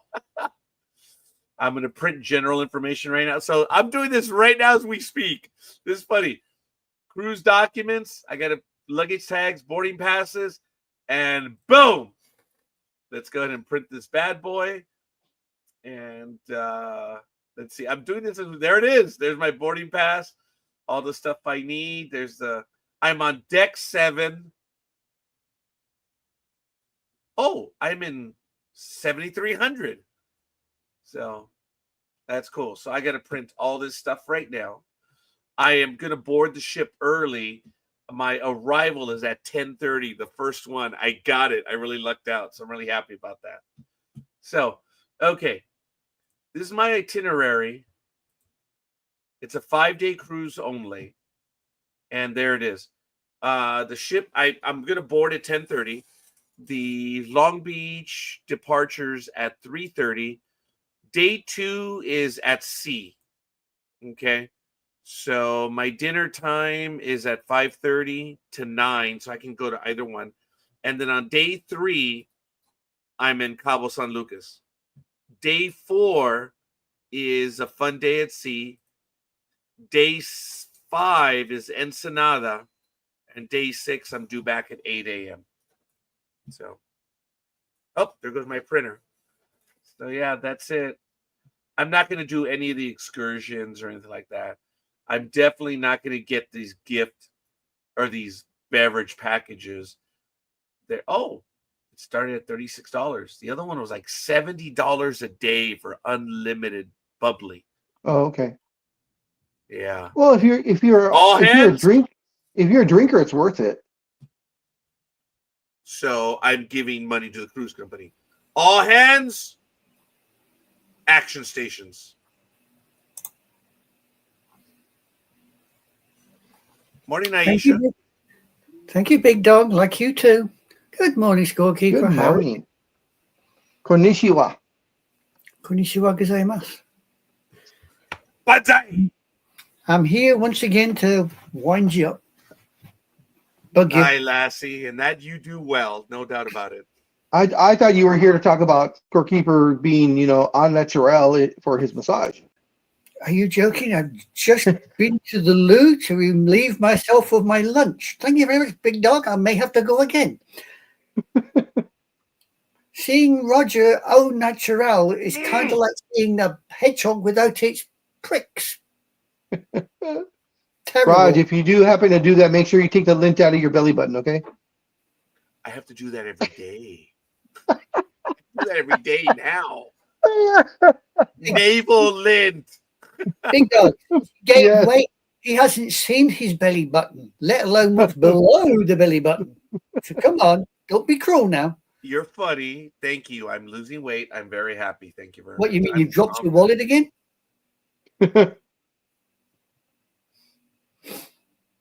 You're funny, Aisha. So when you go swimming on the in the pool on deck, regular cargo shorts, a mankini, or a banana hammock. I'm in my 50s. I don't wear cargo shorts. That's like a style faux pas. You just walk around in your Speedos? No, I do not have Speedos. Thank you. but Or the banana hammock. no, I do not have Todd's banana hammock. But thank you Or, for the or as the image. Australian says, you wear your badgy smugglers. That's funny, but no, I do have 2 pairs of conventional swim trunks. I will probably use them, but I'm already in my summer uniform. I have worn, okay, I have worn 2 pairs of pants twice this entire summer. And one of them was the suit that I purchased for the wedding last Saturday that I had to go to. How was the And wedding? it was fun. My seminary brother George, his daughter Clarissa, congratulations to her, got married again. It was really cool. I know Again? you'll deny it, but I had the hottest date there with me. Oh yeah. Again? It was- She got married Yeah. again? Second marriage? Third what are you marriage? talking about? No, You Clarissa. said your seminary's daughter got married again. Oh no, I apologize. I meant that was my transition. Again, I had Oh, okay. the best date there. And it was, yeah. Claudia took the time. She looked beautiful in her white dress with black on it. It was She good. wore white. No, it Ooh. was no. I said it was white with black on it. So no. She did not distract. No way. But just it was cool. So anyway, my cruise is going off in 3 days, 8 hours, and 13 minutes. So I'm really happy about that. I am aboard the Carnival Firenze. So yeah. All right. Anyway, looking forward to it. I will be out almost all next week. So we'll see. Have you ever Aisha, thought? Yes. hi. Sarcasm is rife. Once again. Go ahead. Have you ever thought about doing the 7 or 8 day cruise to Hawaii? Well, how about I Yeah. answer it this way? Oh Okay. no, go ahead, anime girl. I was going to say, he thought about it, but then Hawaii decided they didn't like illegal immigrants, so he failed the test. Yes, this is worldly. Anyway, I started with 2 3-day cruises. I've taken a 4-day cruise, and now I'm up to a 5-day. So I'm just adding just to get the feel. I'm looking to do a 6-day cruise next. But I may end up doing another 5-day cruise in October because I have family that's taking a cruise, I believe, on October 7th. And there's quite a few of them going, and there's still bookings available. So I'm like, oh, I'm going to go. I'm going to join the family on that one. So it's the family on my father's side, but actually my grandfather's first marriage. Some of you know or don't know that my grandfather was married once before. She passed away, but all the kids from that marriage, that family. So I'm from the second wife, my grandfather's. So I know why. Do you know them very well, or? I know quite a few of them. Yes. So it's good. And they knew me very well. They hadn't seen me in years, and it's really cool. So there's gonna be a cruise on or about October 7th, and I'm probably gonna go on that one as well. So, and then because I'm a bastard, I already have one scheduled for the first week of May, I believe. So I have 3 cruises in the next 12 months. That probably will be it for right now. I am a cruiser. I love going. This is the first time I'm going to be going alone, and I'm just doing that from here on out. I've realized that my daughters don't want to go, and I'm not asking that to go. Are you kidding? That's done. I did tell her the other day, the one who was my wife for 31 years. I did tell her, hey, my insurance card came in. So did yours. So there you go. You'll have insurance for the rest of your life now. And then I said, and when I die, you'll get my pension at its full value right now. So those are my last gifts to you. That's it. That's the conversation I had with her. I told her that. I was like, yeah. Morning, Sonia. Yeah. She will have money for the rest of her life, and she will have medical care for the rest of her life. That's my final gift, parting gift to her. She gave me 26 years, and that's it. It's done. It's no more. So I have done what I am required to do, both spiritually, religiously, and legally. Yeah, with all these cruises you're taking, I mean, have you never seen the Poseidon Adventure? You go on holiday with your relations, you sink it. Oh, okay. Speaking of the Poseidon Adventure, all hands on the 1MC. He is here. Oh, The man. wow. That was in unison. Wow, Billy. Good morning, brother. How you doing, young man? That's the first egg whites I've had in 3-4 months. It was great. Is So that you why you finally- look like a Swan Vista match? Yeah, I made it way too spicy. So Hey, sorry. We might have had a bad influence on you. I mean, you know, yeah, any redder? I mean, I think you've switched football teams there, mate. I mean, you know, you're not supposed to be in red. You're meant to be in green. it was a lot of food, and it was extremely spicy. So yeah, I'm red before I could even laugh today. So, all kidding aside, young man, really? You finally got them back? The egg Finally, white? my brand is finally back on the shelves. Bob Evans at Kroger. Yep, Oh, They finally okay. caught the damn chickens. they got All the right. bleach out of it. Time out. Time out. Your brand. My brand. Are you trying to tell me that the egg whites were available, but they were not? No. I heard there was some other stores that had some other off brands, but I like the Bob Evans brands. But no, he's there a was name no other brands at my store. I would have tried. He's a name brand guy.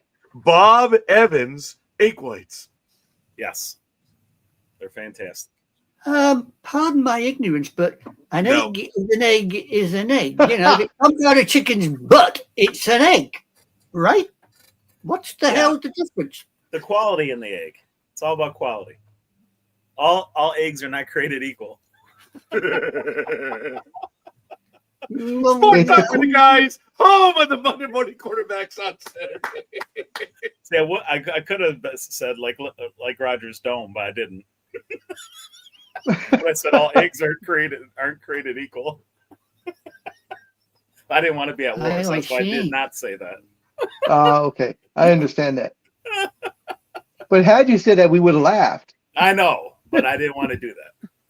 So see, well, you Roger, should have said Yeah, action. do So it's Yeah, what it's you such a said- good thing that you did not say that. It's so Right. great. Yeah, what you should have said is all eggs are born equal. It's just some are more equal than others. Now, what's the brand name again? Bob Evans. Bob Evans. You guys don't See, have Bob Sparky- Evans restaurants? No, not out here. Never heard of the gentleman. Oh wow. So Raj, the reason why he likes Bob Evans is because they care for their chickens, and they actually hand pull the eggs out of the chicken one by one, and they gloves caress the Gloves eggs and stuff. So They wear Yeah, they massage the chicken's butt so the egg comes out nice and round. Sports Talk with the guys. Roger's like, I hope you choke on those habaneros. I hope you feel them really good. What was the spiciness of your egg whites this morning? Please do take us back, knowing that I've only had water this morning and my drugs. Please. I chopped up 2 fresh jalapenos and 1 fresh habanero. And then okay. I threw a bunch of spices in, red crushed pepper, cayenne pepper, hot sauce on top of it like a dummy. Damn, you went after this. You went after the heat I this did. I time. was so excited to have my egg whites again. I just overdid it. Habanero. That's a Yep, that's a good That- one. One. That that's should have been no- enough. That should have been enough. Okay, that's no wussy stuff.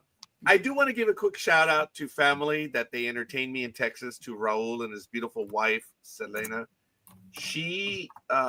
They're working folk. They're great.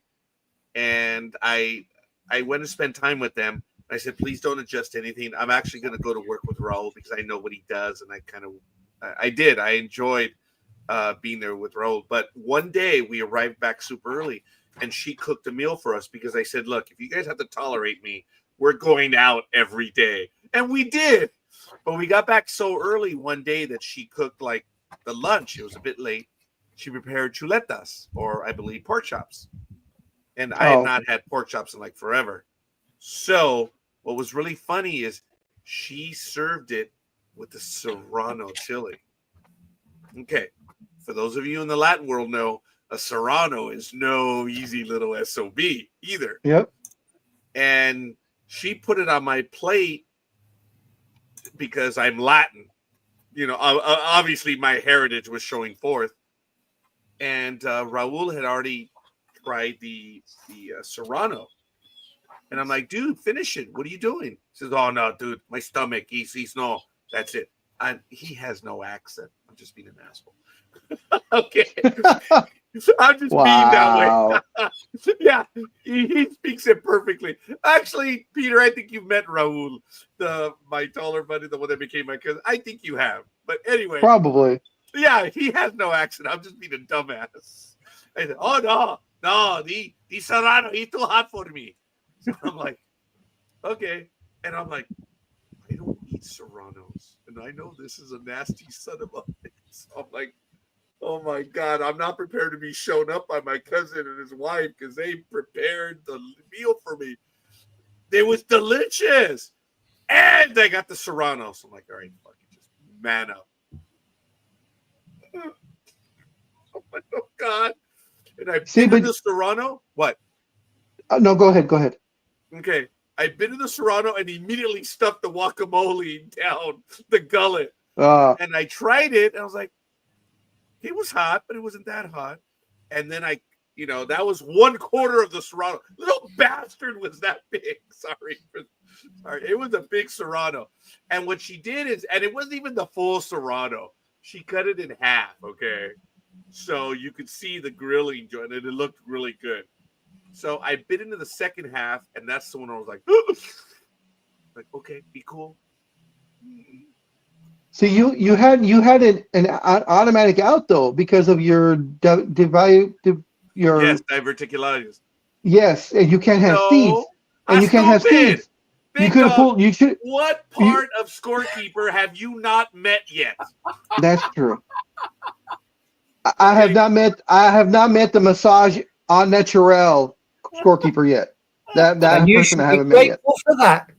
You should be eternally grateful for that fact.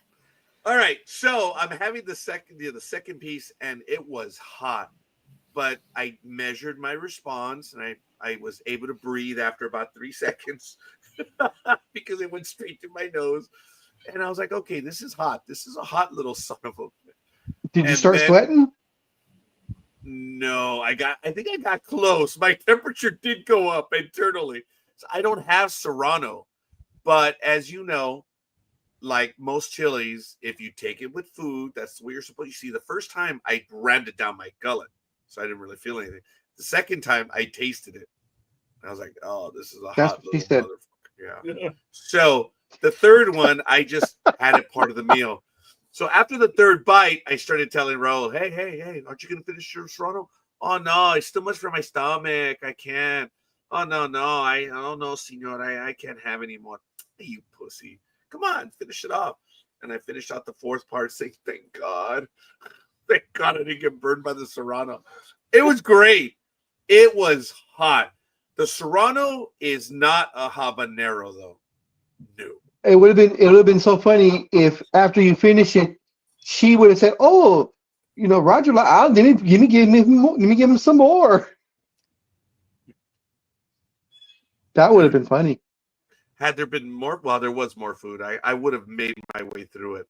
But no, don't get me wrong. The first time I had a Serrano, I was actually scared. I didn't know. And I'm just thinking, shit, they serve this for every meal. Damn. And I thought jalapenos for breakfast was something. So I've had the habanero.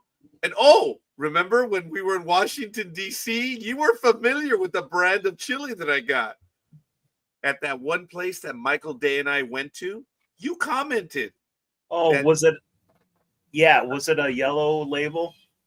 Whatever it was, I think it was like the Old Maid or whatever. I forget what it was, but it was pretty high up.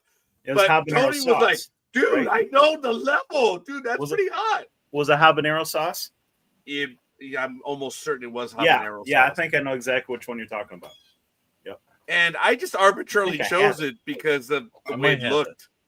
I'll see if I have it. Was it hot? Oh, good God, it was. But Hey, I had Raj. it with food, so Raj, back in the day, did you ever try Ella's chili when she made it? I don't think so, huh? Because her thing was, I mean, it literally cleared the house out when she was making it. We had to actually leave the kitchen, all the windows and doors had to be open, fans on, and we'd be in the back of the house when she was making her chili because it was that hot. But supposedly it was tasty. I never tried it because there's no way I could take it. We visited you guys. I don't think it was on. El Yucateco. Oh, I've had that one. That's hot. Yeah, this is hot. Dude, I respect and admire you too. I've told you about my palate. Big Dog knows I love a little bit of spice in my food. When we go to King Taco stuff, I love putting the green chili on, probably to a voluminous nature that might be criminal. But the point is that they have the red. Thank you. We have the red, which is like, why? Why? Aren't you supposed to taste the food? It's just, I don't get it. I love to add flavor to my food. But if I cannot taste the food, I put too much chili on, or the chili's too much. So, but I've had Yucateco. And do you know where I found that? In a local Mariscos place right here on Holt. And anyone who knows Holt, they're like, isn't that where the hookers are? No, west of it. Well, even hookers get hungry. You know, they don't have to have sausage all the time. I mean, you know. No, I thought the stupid jokes were going to fly in like, wait, Mariscos, hookers? I thought that was the connection you guys were going to make, but no. Hey, Tony's getting redder. I'm done. I didn't know dodos could get that red, you know.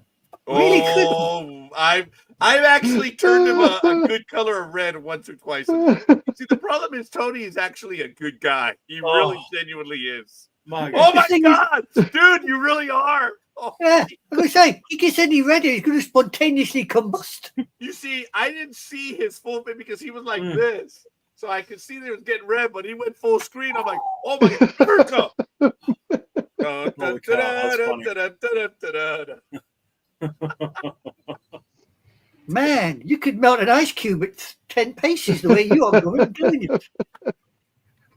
Oh my God, ladies and gentlemen, it's August 23rd, 2025. It's 7:34 a.m. here on Sports Talk with the guys. And believe it or not, even with the temperature going to be close to 100, we are expecting rain early this morning in the area, which is really crazy. So we're getting a little bit of East Coast weather right now. So we shall see. But it is those rare summer storms, if we do get it. I imagine going to be a few droplets, if at all. But there's a lot of water up in the temperature. Remember, guys, I talked about this. When they say there's a 30% chance, they don't mean percentage. They're referring to the amount of water vapor in the sky, which is, I know, but it's okay. That's the geologist in me being a dick right now. Wow. Well, you're waffling on about that. I'm sitting here looking in Tony's windows and notice that the house across the street looks, not too bad. It's a nice neighborhood. Yeah. Yeah, it's a nice house. He's in the nice part of Detroit. You live in a nice neighborhood also, Aisha. Do I? You showed me where you live. Yes. It's not a nice neighborhood. There's a lot of green. Well, yeah, And there's a lot of green, but there's also a lot of how should we say this? Space cadets around. Let's put it that way. Oh, we're gonna get a tour. Oh, I thought we were getting a tour. Never mind. As long as he ain't going. As long as Oh, he ain't we going, are. we are getting the tour. Oh, look, there's Tony's wheels. Here's my wheels. I just got a Was it regular Honda? range. Was that a Honda? Subaru. Subaru. Oh, That's what my cousin. Oh, dude, that's what my cousin drives for his All delivery. right, fly, Eagles, fly. Right. That's nice. That's I do. cool. I do support my Tigers. Yeah. This is kind of hard to do. That is okay. cool. He That's got cool. the Detroit Tigers on it. The That house is across neat. the street's a lot bigger. Dude, it's very nice. Yeah, he you're obviously right. he obviously eats more egg whites than you do. Yeah, he does.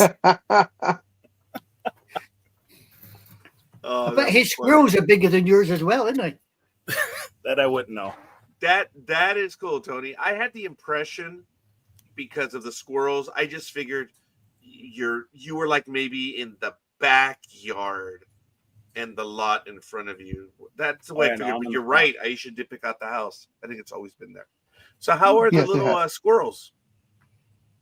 Oh, good. Actually, Stanley's tree is right in front of me, so he usually comes down during our broadcasts. And I feed him, but usually they want to be fed in the back.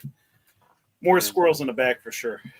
And then you have a chipmunk that comes by too, right? I do, and he comes right in front of me. Yeah, my landscape. Yeah, he goes from my one neighbor's to the next, and I feed him in between. But he's fast. I mean, he's like Yeah. Speedy.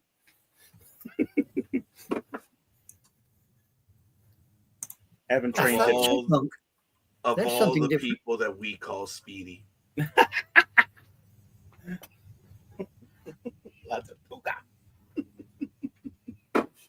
Oh my God. Sports Talk with the Guys, home of the Monday Morning Quarterbacks on Saturday. What a glorious morning it is. So we do have a dilemma then, and I thank you for clearing that, big dog. And since we have the brain trust here today, we would normally well, wait a minute. No, we wouldn't be doing because an opening day is Thursday. Thursday. Thursday the I 4th. guess we would talk about it. Well, but- what I can do is I can just do the usual Thursday pick, and then we'll do all the picks that Saturday morning, which would be the 6th, and the games start on Sunday. There's a Friday So game. we'll be okay. Oh, there's a Is Friday there a game. Friday game as well? Yeah, the Chiefs. Okay, so I'll do a Thursday Friday. We'll do Thursday Friday picks like I usually do, and then when we do the episode on Saturday, then we'll just pick up the rest of the league. But that means we have to pay attention to this. That it's begun. So Well, you guys are usually good. Yeah, Chiefs at the Chargers Friday night, the 5th. Well, had it not been for the last 2 years, guys, we never did first week picks. We never did. Really? You know, until Gridiron started bitching. I mean, making it clear to us that we did not do first week picks. You know, we finally started doing the first week picks. So how Tony crazy? did not hear because he did not react. No, it's just crazy that me and Giggs teams are the first two teams, and they're both playing home. Yeah, Eagles and So Chargers. as of right now, which is a week and a half away, the Eagles are favored by 7, and KC is favored by 3.5. So And the anybody out Cowboys there are listening? 1,000-1. I'm sorry. I said the Cowboys are 1,000-1. That seemed to make it coming big. I'm If sorry, they're gonna- that was good. If they're gonna catch the Eagles sleeping, week 1 would be the one because they're getting the rings in front of everybody, the banners going up. They're gonna be all caught up in that. So if the Cowboys, this is gonna be their best chance to beat the world champs. Because if you catch them in week 7 or week 9 or week 12, sorry. There is and the a Eagles question. started 2-2 last year, so Yeah, I they remember. started off slow. Yeah, I did not see this one earlier, and I do apologize, Gridiron Girl, but There we go. So are Bob Evans eggs pasture raised? Well, I don't know. I don't know what religion they are. I mean, you don't know if a pastor comes or a Right. priest comes. You know, a rabbi. You know, I was you thinking never the same know. thing. I was thinking the same Well, thing. You know, they are pasteurized. You know, pasteurized so quick you don't see them. That's why you've been without. I mean, if they're Haitian, then they're gonna choke the chicken. You know, but you know, If they're Asian, they're probably if they're Asian, they're probably Buddhist. I mean, you know, it's unusual. You know what? What would I'm gonna set up. Oh wait, here's preseason week 3. Okay, let me do week 1. I'm gonna set it up already. So Big Dog, I'm gonna get this ready to go for you because I know that you've done it quite a bit, and you've done. And folks, again, you know, I don't say enough of it. For the first so many years, I kept track, and as you know, that means no one kept track until Big Dog finally got fed up and said, "Well, I'm gonna do it." And he's been doing it now for the last 4 years, and he's been doing a phenomenal job. There's a lot to it. There is, and it's a pain in the ass to keep track of all that stuff. And Big Dog has, whoa, what? Oh, bye. Now you're leaving. don't leave. Don't come on, get in here, woman. We need your Well, picks. there is a plethora of games today. You have the Seahawks at the Packers, the Raiders at the Cardinals, the Ravens at the Commanders, the Colts at the Bengals, the Rams at the Browns, Broncos at the Saints, Texans at the Lions, Jaguars at the Dolphins, the Bills at the Buccaneers, and the Chargers at the Niners. I got results of 4 lots at the moment. I got the results for the Bears, Chiefs, Vikings, Titans, Falcons, Cowboys, and Dodos and Jets. Okay. They've got the results in already for what I've got here. I don't know. That's over you for 23rd. Yeah. Well, what it is the Eagles, Titans, Cowboys, and Bears games. Those were all yesterday. Well, that explains a lot because it's come up for 23rd over here. Never mind. Oh, okay. Oh, look, yeah, and then on Thursday go ahead. No, I'm opening up OneNote and there's a flashback. January 8th, 2025. Oh my God. That was one of the nights that we did the professionals. Sorry, Big Dog. Please continue. Oh, no. I was just going to say, and then Thursday's games were Steelers at the Panthers. The Steelers won 19-10, and the Giants beat the Patriots at home 42-10. And on the Friday games, it was the Eagles beating the Jets 19-17. The Titans beating the Vikings 23-13. The Cowboys actually won a game. They beat the Falcons 31-13. And the Bears beat the Chiefs 29-27. Excuse me, did you say the Vikings beat the Titans? I thought it was the other way around. Oh, it was the other way around. You're right. The Titans beat the Vikings 23-13. My bad.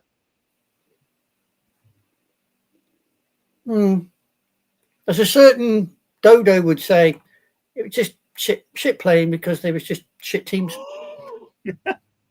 Well, this was week 3, so the starting players probably played the first quarter, probably most of the first quarter, just to get some reps in, get their bodies warmed up.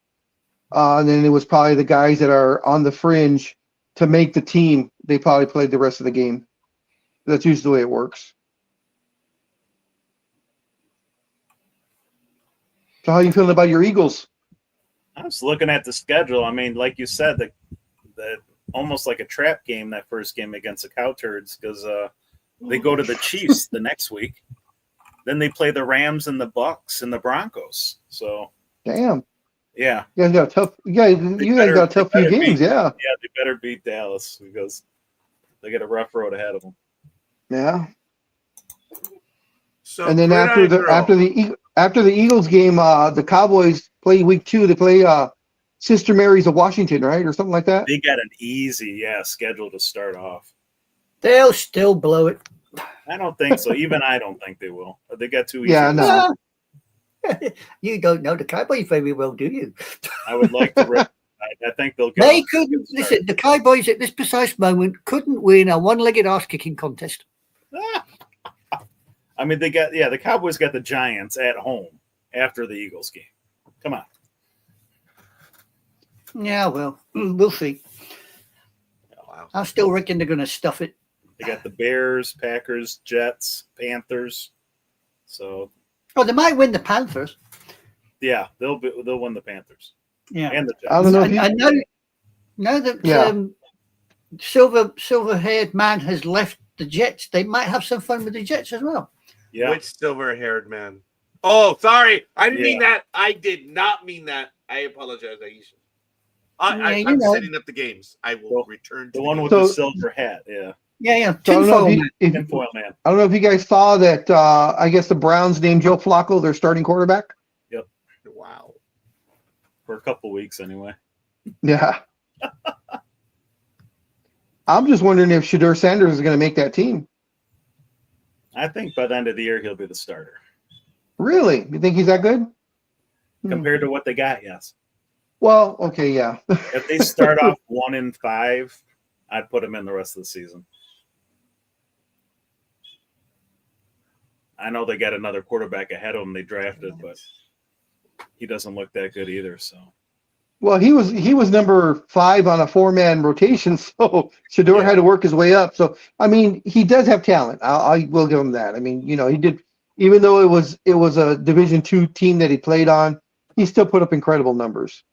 So Colorado's Division 1 were they Division I? Then why did they play They're in such the Pac-10. sucky teams? or 12 or whatever they're called now. It's back 24. Or, Yeah, I think it's like the Pac-16.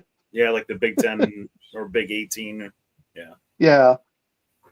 Well, Thank I'm you, just sir. reading here about the Steelers' first-round picks being carted off after hurting his knee against the Panthers.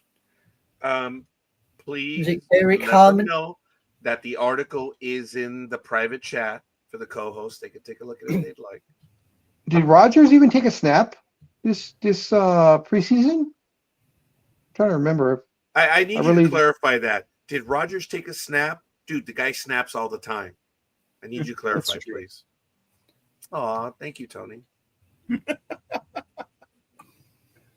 still at war. Rogers snapped years ago. We just haven't admitted it yet. It happened on the last Tuesday of September 2008. Yeah, he couldn't find any bloody silver foil. Poor boy. No, that's when NTB Media premiered. Okay, yeah, On the Colorado's last in the Big 12 Oh, okay. with Texas. Okay. I knew they were in a big conference. Hey, Big Dog, you know I have no excuse now to do For? the setups for the games like over the last few years because I was so busy doing stuff. It's like, what do I have to do now? I'm retired. Damn thing, yeah. So I'm actually setting up the first week right now for you, Big Dog, and I'm probably I'll be able to do all the others as well. But Big Dog's like, whatever, just whatever. You see a little smile. Yeah, whatever, scorekeeper. It's 19 weeks, you dumb mother. He's like, convince yourself. Okay, I think I lost the game. Yeah, man, how'd that happen? So usually, the first 4 weeks everybody plays, and I think week 5 they finally start getting their off week. If I'm not mistaken. How did I delete the Broncos? Because they Oh, suck. there it is. No, it was a Freudian. You gelded the Bronco. Yeah. Since Bernie won't give you his nuts, you'll take the Broncos nuts.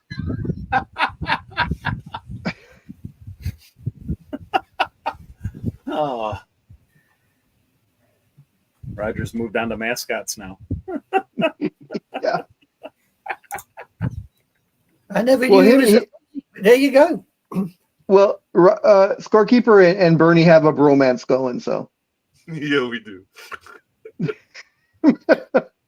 Well, maybe scorekeeper is going to be a Viking fan this year because they got male cheerleaders. No, I am still AVP, baby. I still like watching the women's beach volleyball. I just Look, thought, actually, wait a minute, hold on. When it comes to cheerleading, there are a lot of male cheerleaders. Oh It's yeah, not a strange thing because the male cheerleaders are the ones that hold up the little tiny girls. yeah. They're the bases. Oh, is that what Especially you call them, a base? Yes, the people at the bottom are always the base. Shit, that's right, Big Dog. I apologize. Your daughter has. Yeah, Janelle was in cheerleading, and then Annika was in cheerleading. So yeah, Big Dog has shared some of the stories about the cheerleading on what on how how the family messes with the cheerleaders during the game. Yep. It is really cool, man. It is really funny. It's yep. I was a cheer dad for two separate years. Janelle's cheer team had a more successful run though, because after football season they did the competitions and they ended up, of course, we ended up in Vegas, and they won the championship in their category. Was it like Bring It On? Yes, dude, yes, it is so crazy. I almost bought that movie this week. It was like it's a great movie. Unfortunately, I own it because my daughter loved it. I had to buy it for her years ago when it came out. Yeah, so I had to watch it. I was thinking about it right now when Big Dog said, I did it for 2 years. I'm like, but was it a cheertocracy, Big Dog? Did you run a cheertocracy? Remember, that's from the movie. Come on, man. It was. It was crazy. It was crazy to think a bunch of 15 to 17, almost 18-year-olds, a few thousand of them all coming into Vegas at the same time. Oh, God. Yes, exactly. I love how that movie, Bring It On, was in another movie where the girls are watching it, and when she's having that scene, this is who I am, this is what I am, and the girls are just like, they're enthralled because that's the moment. And I was like, holy shit, that was great. That was awesome. The Bring It On scene was in another movie. The crazy thing when Janelle won the championship, though, they won, and the trophy was only about yay big, maybe 12 to 16 inches in height. But then they won the participation trophy because they also scored the girls on how they cheered on the other teams in support, and Janelle's team won that one. And that damn trophy, like I said, the championship trophy was about yay big. The trophy for participation was 5 feet tall. I'm not messing with you. That sucker was as tall as some of the girls. And I go, oh, that's your championship trophy. And she's like, no, Dad, that's the participation, the cheering, us cheering the other teams on. I go, well, where's the championship trophy? And they go, that little one on the floor. Oh my God. Wow. But yeah, it was great. The parents said we were all together, and there was a part of there was a stunt that they were doing, and they could not get it. They just couldn't get it. But when they went up to do the championship round, they nailed it. And I think we freaked out more than the girls did because they know they finally hit it. But we, as parents, were just going crazy because we knew they nailed that sucker. And yeah, they ended up winning. So that was a good thing. It was fun. But yeah, having to cart around because it was Janelle, my daughter, and 2 other of her friends, and I would drive them to the competitions. So week in and week out, I had 3 cheerleader girls in my car as I'm driving to wherever the damn competition was. So that was something. That music playlist would have drove me nuts. Yes, it did. Yes, it did. I'll be nice and say yes, it did.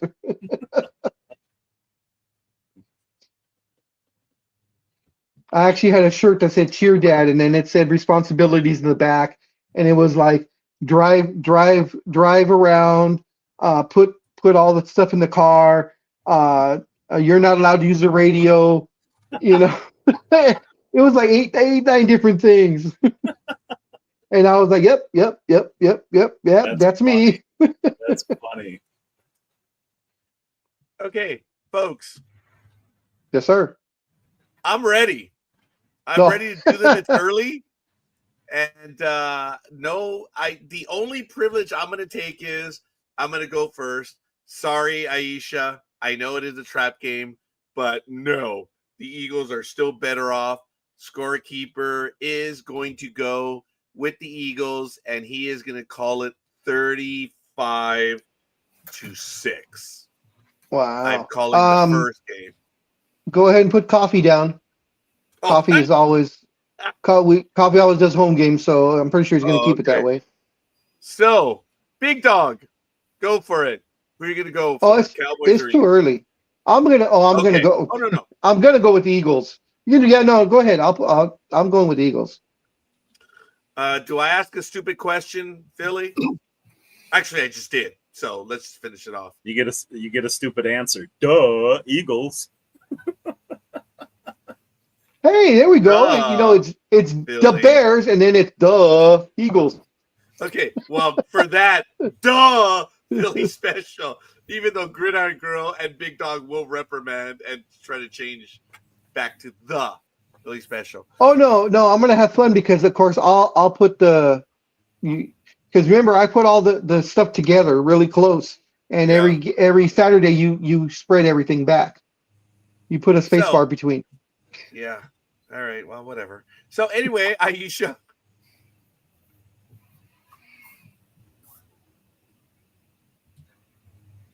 She's radio silent. She may have stepped away for a moment, but okay. She's trying to conjure up the ghosts of Cowboys past. No, I'm trying to keep 3 idiots in suspense. I find some peanuts in the lawn. I feed the squirrels. No, I'm trying to keep 3 idiots in suspense. Yeah, it's probably peanuts. I got a squirrel up here named Stanley. He comes down all the time. I'm throwing him peanuts. So, right here. They'd be these. No, I'm not joking. So what are we thinking? Like 31-23 Eagles? Ladies and gentlemen, we have a Karen in the midst. Yes. Oh my God, we do. Okay, I'll lower my voice. Oh my God, I thought so. Holy crap. What happened to Big Dog? I'm here. Anybody hear me? Dude, Hello? Yes. We hear? Okay. We can't see you. You're black screen. Okay, so what do you want, Aisha? I was putting on blackface, I guess. I don't know. There. Am I back? No. Okay. I'm gonna exit out and come back in. Okay. No, don't put me there, you muppet. I know. Just put me with the dodos, the rest of the has-beens, you know what I mean? Okay, so what was the final score, Philly? 31-23. Wow. Okay. No, you're living in La La Land as well with that. 23. Nah, no chance in hell that. Yeah, defenses are usually kind of off their game early on. Tackling's really bad the first few weeks of football because the starters haven't played at all. So Eagles starters haven't played one down in the preseason. Now, obviously, these things don't have to change. Big Dog, I would add. Oh, he did leave. So I'm going to go to you, Philly special, Chiefs and Chargers. I am taking the Chiefs 14-13. I do not expect them to lose on opening day. Yeah, I always pick the Chargers wrong. And I want them to win, so I'm going to have to go Chiefs. Okay. And duh, Philly special. Aisha, Chiefs or Chargers? Chiefs. They're on YouTube, folks.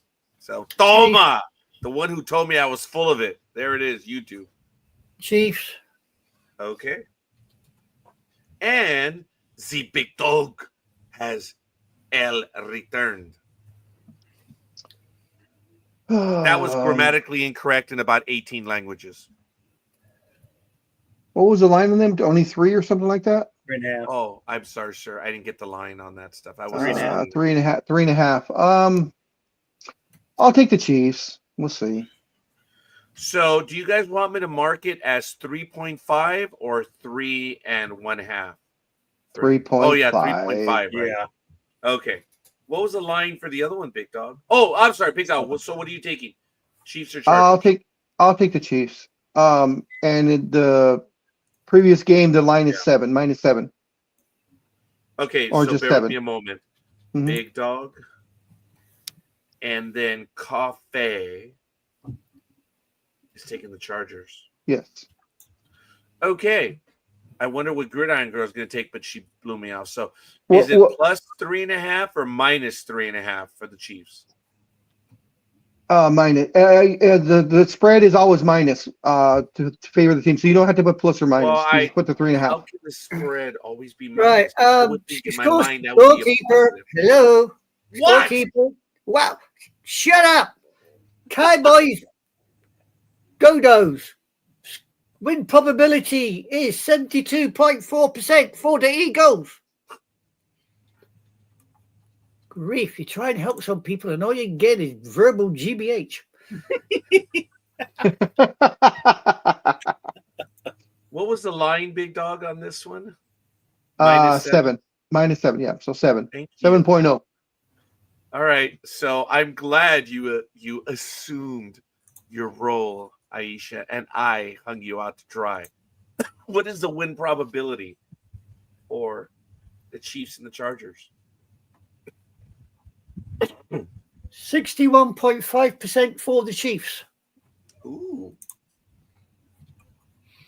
That should be a good game. Okay. So we've begun, and I am going to go and put this bad boy because I know All the right. Big Dog does a great job of reminding everyone. And I'm going to go ahead and put it on there so that it's already on there. And guys, I don't foresee any rule changes. No one is here to meet on it. I suppose we do have a quorum here. And hold on a minute. It's my authority, right? Yeah, thank you. Okay. Yes, on my authority, we have a quorum here. So did you guys want to change the rules from last year to this year? Do you guys want to suggest any rule changes?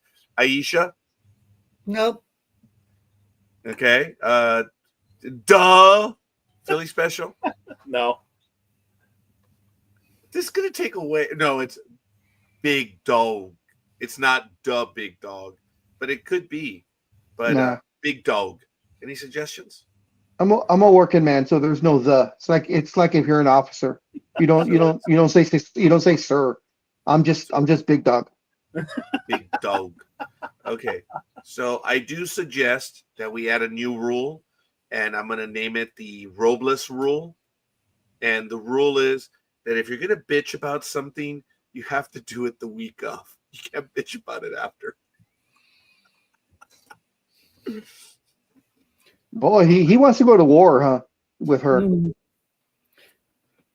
I mean, do you want an Well, injury? there's the answers. Aisha, go ahead.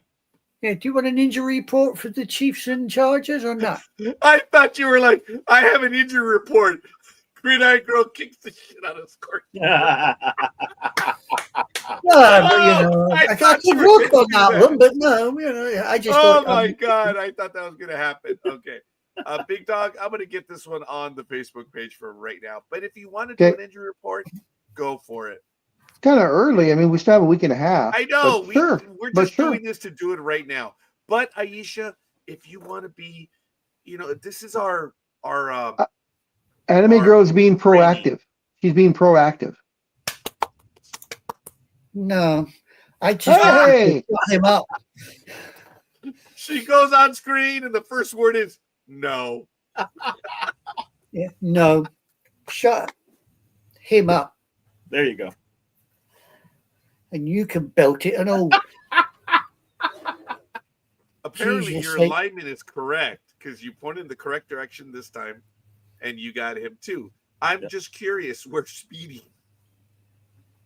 He's Listen, fast forwarding live TV right now, so he can't come. Hold on. He can't come He's over here right now. upside down, fast forwarding live TV. There you go. That was There you go, yeah. That was crazy. weird. That was Oh, weird. yeah, I forgot about that. That was I'll weird. never forget about that. And it could only happen to Matt. Yeah. And sorry, Aisha, Billy, you guys know that if there was anyone that genuinely took a shot at someone at first, it was always me. Big Dog never did that in the first few years. That's why he was always a cuddly, little friendly part. I always was the one that muttered under my breath or would launch. So I was always taking shots at everyone. Always. That makes a lot of sense because big dogs are friendly, but them damn chihuahuas.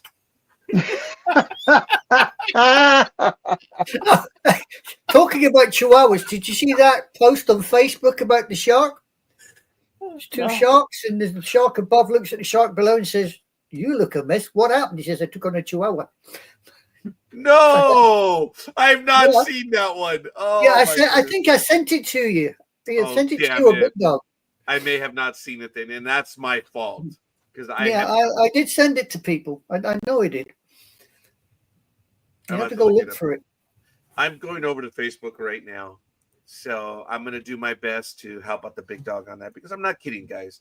I said it before, and I don't say it as often. The work that the Big Dog does is yeoman work when it comes to keeping track of all this. It's a bitch to do. You know what? Go ahead, Big Dog. Everyone knows it's a hassle. It is. I fully admit it. And especially because we got so many people. That now. was like about 4 seconds. I'm sorry. What was that? Year, every year it grows. We got more and more people. Like so. Yeah, we had 15 last year. It went up from 12 the year before. Yeah. I would ask next Saturday that we do the program, Big Dog, I ask you to go over the records of last year, because if I'm not mistaken, everyone finished over 500, right? Yes, everyone did, yes. That was, guys, as a blob moving forward, Sports Talk with the Guys has improved exponentially. If I remember, as a team, sorry, Big Dog, we as a team, we're awesome at picking. When you look at the cumulative numbers, we are awesome. Go ahead. Yeah, I think it was either 11 or 12 of the 15 finished 60% or better. I think it was Speedy. We had Speedy, one of your sisters, and I can't remember who the third person was that finished under 60%. Oh. Right, I've just sent you three that cartoon again. All right. The look of horror on my face. Did you notice, Billy? I was like, he finished with 60%.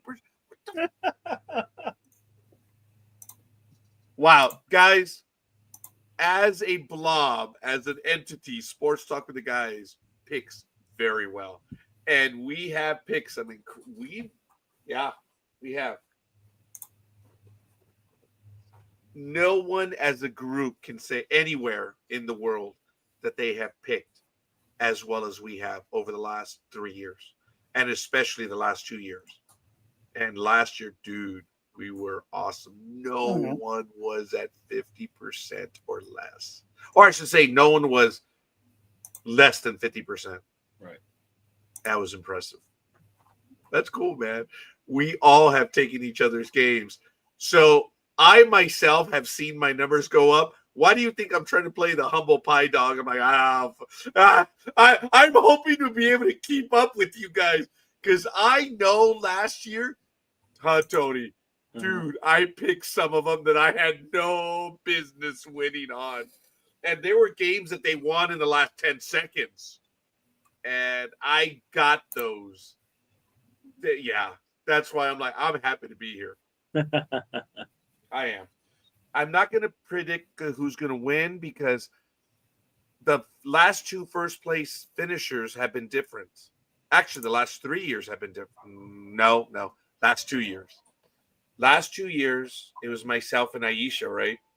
First and second. Was that 3 years ago? No. You and Liz were 2 years ago now. Right. Because now, guys, it's last year. It's gone. So, and then the year before that, it was me by a half game over Gridiron Girl, who she still runs me through that one. She's still unhappy about that one. Because you cheated. I changed the conditions of the test. Got a commendation for original thinking. I'd like to lose. Anyway, I know that's why there was a significant rule change because of that one. So she got her way. But I believe now that there should be a new rule. That if you're going to bitch about something, you bitch about it during the week, not after the week is over. So, all right. Quorum is set. We're going to continue with the rules that were in effect last year. We're just going to do them again this year. You get 3 misses, right, guys? That's it. Big Dog? It's 3 misses. That's right, huh? Mm-hmm. That's it. There's no one every week. It's just a total of 3 misses. That's it. So, well, Speedy's with us right now. Now, I just want to say though, the 3 you can have the 3 misses, which for whatever reason means for whatever reason that you did not give me a pick. Now, if you decide to do no pick for that particular game, that does not count as a miss. So if you decide I don't want to play in this particular game because they both suck or they're both too good, whatever, and you decide to go no pick, that's fine. But the 3 misses are that you didn't pick that game whatsoever and didn't let me know, because I'm the one I'm the one that puts it in. I'm the one that keeps an eye on it. I'm the one that does all the percentages and scoring. So the picks have to come to me. You can't say, "Oh, I told such and such who told such and such." No. If I don't see the pick, did we still have that last year? Yes, we had a couple of weeks where I was told that someone else said, "Oh, this is what I want to pick," or "This is what the pick's going to be." Oh wow! Because I thought we got rid of that. Not that last everything season, no. had to be put on the Facebook page. I'm sorry. I really thought we had beaten that one. I had no problem I'm with glad it. you're reiterating that. Yep. Huh. Well, there you go, people. Has to be done. Okay, so here we go. I'm about to post it week 1, and this is really cool. NFL, this is neat, man. I get the privilege of doing this again. NFL, this way it's already up, and people are like, hey, pay attention. NFL 20, I was going to say 2026. NFL week 1. There it is. Toma. Okay. And so I'm going to set it up, and it's done. It is there. And this can be cool. Lethal Migraine, if you're listening, are you going to go with your just the home teams? Because I know last season you went with all the home teams unless the Chiefs and Green Bay. I can't remember. I think it was the Chiefs, the Eagles, and some other team. If they were away, you were going to take them. So just so you can confirm if you're listening now. Otherwise, I'll do it on Facebook. But let me know what your picks are going to be this season. How you're gonna want it done. Thanks. So there it is, guys. Look, you got to get them to the Big Dog, or you post them right there. That's the way it should be, because it's a hassle, guys. It really is a hassle. Look, I know the Big Dog made a joke of it a little while ago, but the reality is it's a pain in the ass doing this. It is. It's just it is, and we have to centralize it. And I think the rules have not changed. You have to notify him, or you have to post it right there as an entry. But we've had trouble where it's posted and it gets lost in the post. So you need to verify. Just because you post doesn't mean it's there. Facebook is a little quirky from time to time, so you need to be certain it's there.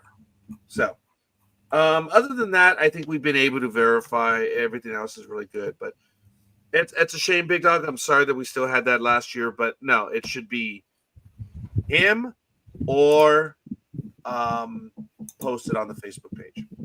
So it's up and it's there, and I've actually pinned it as well. So everyone that goes to Sports Talk with the Guys, I'm gonna do my best to invite people to join again. And I may have a few that are committed, but we'll see. But all right. This is cool.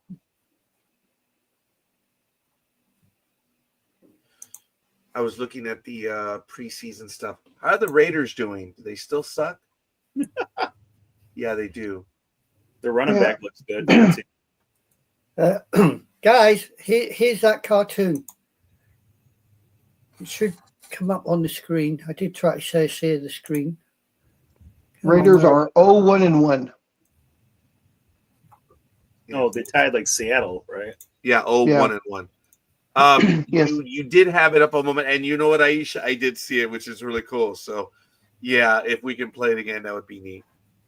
I'm gonna check and see, Aisha, if you sent it to me.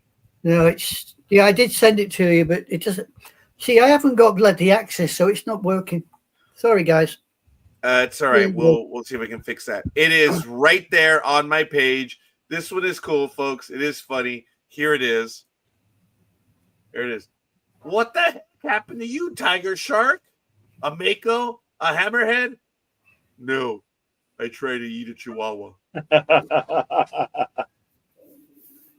That's awesome. Yeah, I'm sure you think it's awesome.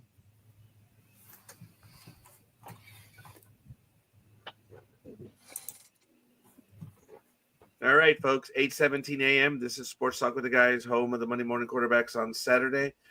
Anime Girl, Big Dog, Philly Special are in. Yeah, you can't just pull it off like Gig. Oh, her love, respect, and admiration from you are beyond the pale. I have no such. I have no such proclivities. Yeah. I'm I want sorry. to know what you are paying her, Philly. I really need to know what you are paying her. With respect. Look, whatever it Admiration. is, it's working because Big Dog and I have not been able to get that love out of her. Well, no, I take it back. I think Big Dog I don't know. Anyway, that is funny. I like it. I like it.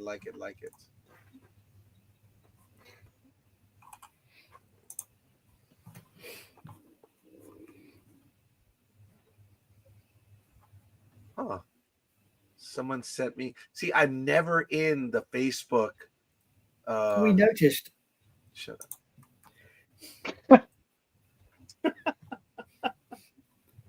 I see a request from someone that I don't recognize, but I think I may actually know them.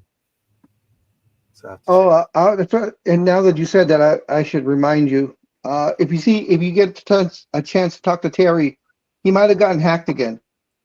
Oh, he did get hacked. Yes, because I got Terry's a friend on something. Well, no, I got a friend request from a Terry Zahn, but his last name had an X in it. Yes, I did too. I think it was ZAXYN or something like that. Actually, Big Dog, I don't know if he was hacked or he was what they call, what's it where they just mirror they create another file trying to get in your information. They create a fake file so they can get in on you. Yeah. It's just but you're right. Fake profile.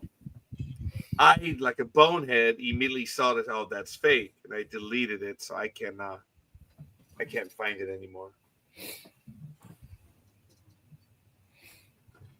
Yeah, I think I know who that is. Okay. Anyway, about 10 years ago, guys, this is way off topic. About 10 years ago through Facebook, I used to get a lot of requests from people that were in the Spanish world. And they would send me messages, hola, Rogelio, how are you, et cetera, et cetera. And I would kind of vaguely look at these names and like, you're somewhat familiar. But, I'm like, I don't know them. I look them up, and I started realizing that this is when I told Big Dog, that they were mistaking me for Roger F. Noriega, the former ambassador under George W. Bush to the OAS. And people were sending me requests, and I would look them up. I'm like, oh, this is the former commander-in-chief of Nicaragua. He was trying to make friends with the former. And I would send him a message. Sir, thank you, but no, I am not the one. You're looking for Rogelio F. Noriega. This is not me. And then they would respond, say, oh, hey, how you doing? This and this and this. Remember when we did? I'm like, oh, what?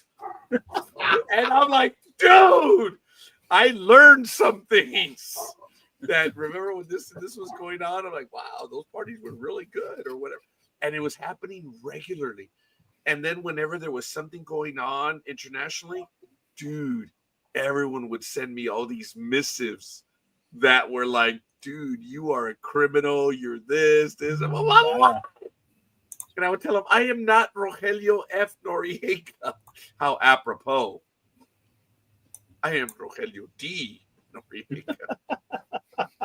And the vitriol. So in other words, Roger's got the D. Yes, I was the dump. Yep. So the reason being is I just got a request from someone who knows someone famous, and I know them, and so they sent the friend invite. I'm like, oh, here we go. It's another one. But it's just, sorry, I was off track. Anyway, Sports Talk with the guys, home of the Monday morning quarterbacks on Saturday. No one wants to hear the boring stories of Scorekeeper. So I just sent you another little thing on Facebook you may like. I only send it to you, Roger, because it's pertinent to you.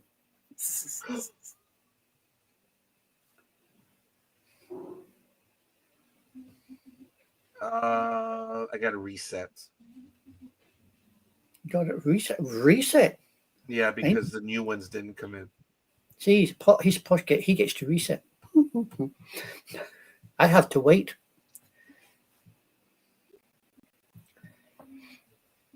I got to do that one-time code stuff. So Tony, That's I think one of your squirrels went to New York yesterday. Oh, I seen that. Somebody tried picking it up. Yeah, so a squirrel ran onto the pitching mound, Scorekeeper, and it delayed the start of the Red Sox-Yankees game because he didn't want to leave. He wanted to pitch, for Christ's sake. I mean, just give the bloody squirrel the ball. Let him pitch. It's only a little squirrel. The peanuts. There you go. Yeah. Red Sox pay the players peanuts anyway, so what the hell? Yeah. Okay, Aisha. Yes. This is so apropos. This is Galron for the next generation. When you need glory, but your cat's asleep on your lap. Okay. 2 days ago, I had someone drop by, and they came, it was on Wednesday, so maybe 3 days ago. They stopped by to pick up some documents, and that stupid cat, Ash, was on the desk. This is funny. This is pretty cool. But okay, sorry, I'm distracting everyone. I swear. Kapla! Bless you. So, what stories do you guys want to get to this morning? There's a lot going on in the world of sports. I don't know if you guys heard that the commissioner already dropped possible realignment and expansion. Portland, Utah, and Nashville are in the game, apparently, for expansion. As of this moment, it means nothing. They're place fillers. But did you guys hear about the possible Major League Baseball realignment? Mm-mm. Yeah, it was yes. The major, yes. In fact, I had it. It was from, I think, The Athletic. So, and I was going to ask you about this to see, so he already shot this alignment down, or is it still possibly in the works, or what's going on? Well, this is the way the commissioner works, unlike Bud Selig. Bud Selig would float the ideas in private. Bud Selig, who's a moron, yes, okay, I know I'm way out of practice on my Bud Selig impressions, but he spouted it out and he declared it that this is what they're looking on doing. Geographic realignment. Yep. the change would also have an impact on the scheduling of the playoffs, obviously. Travel considerations have come into play and an expansion of 32 teams. But what made the news is that he, on his little pictograph, listed Nashville and Portland. Yes.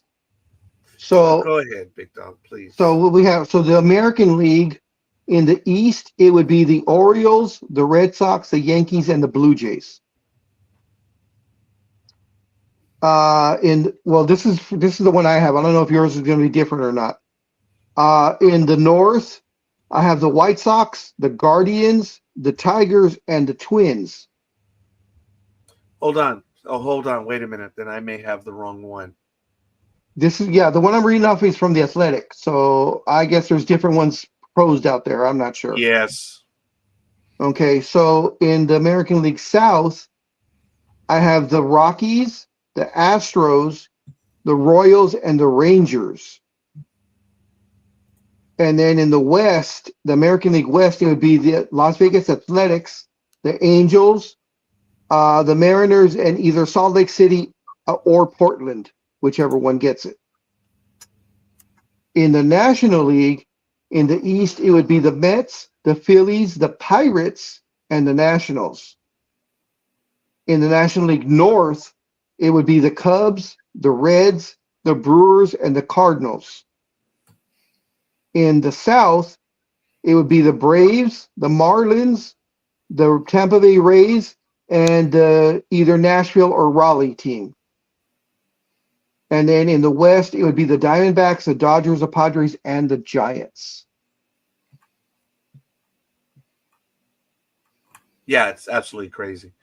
We basically would, it's almost like the American League and National League is gone. But I did find it amusing, and Mr. Groundhog, not Chihuahua, Mr. Groundhog here had said there is no longer an American or a national.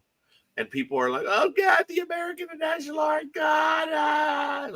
Hey, morons. It's been gone for a while now. There is no such thing, because if you look at the way Major League Baseball announces its home run leaders, pitching leaders, they're all put together already. So for you to believe that there's two leagues. So anyway, they're talking about getting rid of the leagues altogether. So, or making it official, because it's already happened now. So right now, the realignment that Bud Selig talked about had two teams in it going to 32. So we would be where the NFL is right now. 4 teams per division, 4 divisions, which I think is an awesome number. But the NFL is looking to break that up, right? How many teams do we want to add? 2? We want to add 2, right? Yeah. So that I haven't really heard about the NFL wanting to. Yeah, if they're looking to add, they're going to add 2, but that would throw off. There would be a conference issue, because they're not going to go in the way the NFL was looking to do it, and we had talked about previously, is there would be 1 in each conference. Yeah. So, but I haven't heard anything recently on that. Look, here's an image. I think this is the best one I can get right now. It's very small, though, but that's what they're looking at doing. Huh. So it's going to be an East-West, kind of like the NBA. But again, this map does not match what the Big Dog was talking about. There are a lot of maps out there right now. I cannot find the correct one. There is an image, this one, that's a part of it. So maybe I can find the others right here. But as this is the one that the commissioner had talked about, this one right here. Nashville, the Braves, Tampa Bay, and Miami. And then you have Kansas City, the Rockies, Texas. And see, look, you have 2 National League teams with 2 American League teams. They're gone. American National's gone. Over here, you have the Cardinals, the Reds, the White Sox, and the Cubs. The Cubs and the White Sox in the same division. That's stupid. Over here, You have the Indians, the Pirates, the Nationals, and the Orioles. Over here, you have Detroit, Milwaukee, Minnesota, Toronto. And over in the East, as Big Dog mentioned, you have the Yankees, the Mets. What? Yankees, Mets, Red Sox, and is it the Phillies that are in that one, Big Dog? Oh, the one I talk about? Yeah. I think the Phillies might be in on that one. Tell you right now. Hold on. So it's crazy. It's absolutely crazy. But folks, Um, the crying by everyone is that, oh my God, there's no American. Dude, there's none now. Scorekeeper said so years ago. I mean, you could say that there's not, but I mean, they keep up appearances of national and American so that for the playoffs, it's mainly the why they say there is two separate leagues. Oh, I'm sorry. And good job, Big Dog. What's that, Tony? And the All-Star They're game. number one. American versus national. You're number one. You're number one. You're number one. Did you like the squeaky chair on that one? I did my best. It's whatever. Baseball has been talking about regional play for a long time because of the travel involved. And I get that. But they're paid ungodly sums of money to just shut the and play ball. Instead, the job's too hard. I don't think it's the players. I think it's all about money. Saving money on flights, bringing in more teams. It's all about money. Yeah. It's always about money. Yeah, it's not for the betterment of the game. You're just watering it down more and screwing up with history. This pitch clock, folks, like I said, I really don't have a problem with the pitch clock because prior to the pitch clock, I had always told everyone, you already have a rule in place that is not enforced. There is a clock. A pitcher has to deliver. I think it was 16 seconds. It was but no one enforced it. So, remember, Big Dog? I kept crying. Just enforce the rules now. Tony, you heard me say that. Enforce the rules now. But I have a brand new idea. Brand new idea, my ass. Just enforce the rules that you have now. But they made a big deal of it. And granted, Tuesday night's game was hard on us because it was like 3 hours, 21 minutes. That was almost a normal time prior to the pitch clock. Like, I told, Ricky, her nephew, said, dude, it used to be 1 hour, 3 innings, basically. Mm-hmm. That's how you could tell if a game was on track or not. Oh. And we were finishing the second inning, and we were like an hour, 45 minutes in. I'm like, holy crap.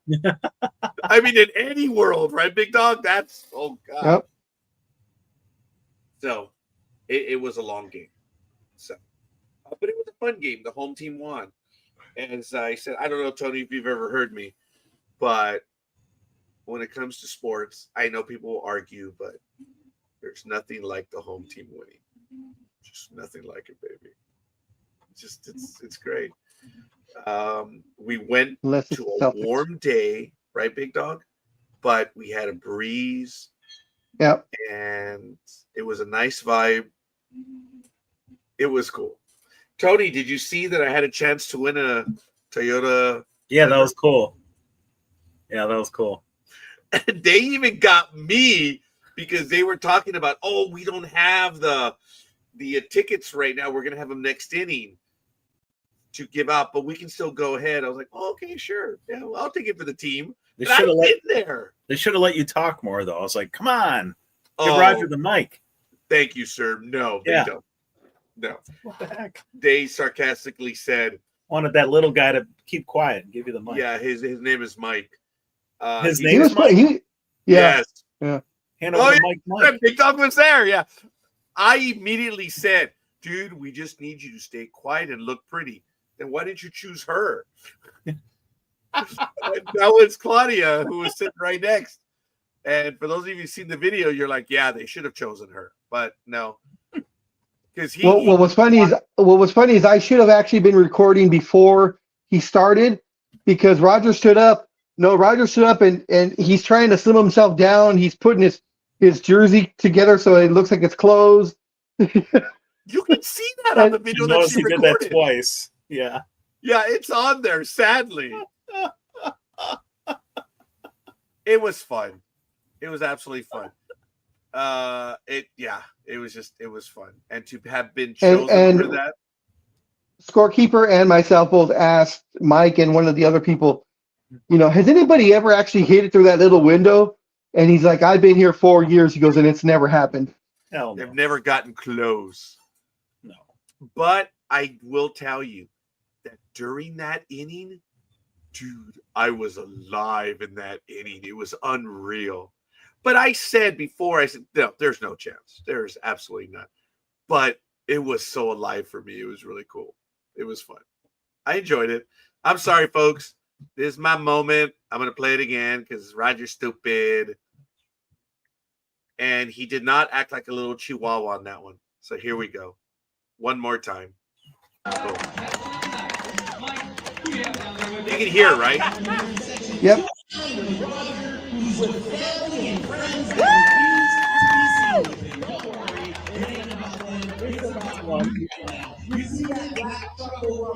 See, you can see, I was like, oh. Is wide open. If one of our 66 players hits it through that window in this inning, That's real. Holy crap, baby.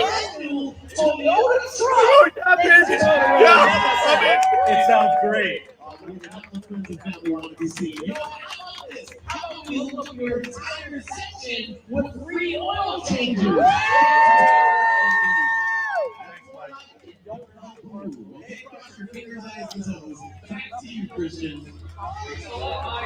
That was fun. But you can see Claudia sitting right next to me when he said, I just need you to not say anything, look pretty. I'm like, dude, you should have chosen her. But it was fun, folks. I've been there for a lot of that. I've actually received the coupon for the free oil change. It's really cool, man. It really is. But Tony, that's what we're talking about. You go to the game, you're there. How many cars still use just regular, not synthetic oil? What was that, Big Dog? Because if you read the car, I said I'm wondering how many cars just use regular oil anymore, because almost everyone uses synthetic. If you read the card for the free oil change, it says synthetic oil not included. No way. No way. Yeah. God, even when you win, you lose. Exactly. Damn it. I did not see that. Yep. It's like the third thing on there. Or something about synthetic oil additional charge or something or other. Damn. So I'm like, every new car uses synthetic oil. I mean, damn it. I'll have to look at that again. It's fun. I still have, did we lose the anime girl? Oh, there she is. She's back. Anime girl? 69-7. Wow. Oh, she's messing around with her screens. It's pretty good. All right, anime girl. Yeah, I was trying to see if I could get this up because I wanted to know if you'd seen this result at all. That's a beatdown. That's the ultimate beatdown. Holy crap. That's like what we did to Japan in 2015. Yeah, What? This is the score yesterday, Friday. This was the score of the very first This game. This isn't a football game, right? This is soccer? No, this is rugby. Ah, okay. This is rugby. This is the English Roses against the USA. This was the very first game of the competition. 69-7 full time, 28-7 in the halftime. Do we know how to play rugby? When they scored it. Yeah, but not by that score. That score proves that no, we don't. Right. And some of the English players scored twice. Damn, I mean, that's a beatdown. yeah, I just thought I'd show, the old country can still kick butt when it wants to. One of the few times England actually beat the U.S., I guess. Well, yeah, because it was England that you were playing. It wasn't Scotland. It was England. Wow. You have the Scots to come yet, and the Welsh. Yeah. That could be an interesting proposition. Tony looks stunned. Yeah, 69-7. I mean, that's a. And it was a female game. Yeah, that was the Women's World Cup. The very first. What a way to open up your World Cup. Damn. Potential. Oh, wait, was that? No, that was the opener for the Rugby World Cup. That was the very first opening game for the Women's World Cup in rugby. Yes, being played over here. God bless America. Good to get that bad one out of the way early. There you go. Wow. We are forever. I mean, every game that's a blowout will be measured against that one. There you go. Did you guys hear the news about Adrian Beltre? No. He got a statue. The Texas Rangers, after him being inducted into the Hall of Fame, decided to give him a statue in Arlington in front of the stadium. Cool. Deserved, not deserved, scorekeeper? Wait, look. I just didn't think he played that many years with Texas. I thought he played more with Seattle. So he played for the Dodgers from 90. To answer your question, no, not Okay. deserved. But All right. he earned it. He for the Dodgers, he played from 98 to 2004. He played in Seattle from 2005 to 2009. Oh, that's And it. he played in Boston in 2010, and then he played in Texas from 2011 to 2018. While he was with the Rangers, he batted .304, hit 199 home runs and 699 RBIs in 1,098 games. That's impressive. Yes, he gets a statue. I just thought he played more years in Seattle, and I'm 100% wrong. It was only 4 years. Yeah. Yeah, so looks like it was 7 years with Texas, 6 years with the Dodgers, 4 years with Seattle, and the one lone year with his mistake with the Boston Idiots.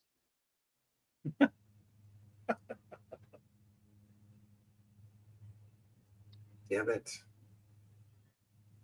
No, And that's good. And speaking of statues, the Pat Riley statue that will go up at the Crypto.com Arena, formerly known as Staples Center, will be in February, and it will be, of course, against the Celtics. So it's a Lakers-Celtics game, and before the game, a couple hours beforehand, they will unveil the Pat Riley statue to join all the other statues in that Hall of Fame area that they have. So I'm hoping for a good statue. Not like the one that they did with Dwayne Wade. That was horrible. That was absolutely horrible. Oh, by the way, sorry Yes. for that, big dog. And I'm glad Pat Riley finally is getting the statue, but it is kind of odd because he's part of the ownership group of Myanmar, and to get a statue with another ownership group, I could see that. But what he did for the Lakers and for Showtime, I mean, he was the guy. I mean, everybody saw pictures of him beforehand, before he became head coach in '82, with the horn-rimmed glasses, the hair with the part, in the middle, and just regular. And then once he became head coach, the hair got slicked back, he got contacts, and started wearing Armani suits. And he was, for a while, he was Showtime. The Lakers were doing it on the court, and he was doing it on the sidelines. Yeah. So, fair enough. Good for him. I wish he would have gotten a piece of the Lakers when it was available. Have gotten a piece of the Lakers when it was available. Within the last 10 years or so that they've been doing part ownership. But he's got a sweet deal in Miami. I mean, he's part owner and president and everything else. So I can't blame him for taking advantage of what he has in Miami. I do want to say, switching gears, and we can always come back. I think we saw Will Smith, the Dodgers catcher, I believe this last week. I've been asked, because I am no Kike Hernandez fan. Actually, I used to be, but now that my assistant is just mad head over heels and the buckle bumping up, I'm sorry. I have nothing for that. Roger's jealous. Sure. Okay. Whatever. But we're going to the Kike dumbass head day. I mean, bobblehead day. Yeah. Same difference. So I've been asked over the years, do you have a Dodger player that you like? Don't get me wrong. I have an affinity for Max Muncy. But my player who has been, and I told Big Dog a long time ago, that if he went free agent, and I said this a year, 2 years ago, if he went free agent, I would expect the Yankees to go after him. Tony, I think you know who I'm talking about. And I already alluded to it. It's the catcher, Will Smith of the Dodgers. That kid is now, I believe, the glue of that team. He may not be the one that makes them go, but oh man, he solidifies this team as catcher. And just this week, I think you saw it, right? He gunned down 3 runners in epic fashion. And it was just flat out impressive. And people are like, oh my God, did you see Will Smith? And I'm like, yeah, I know what that kid can do.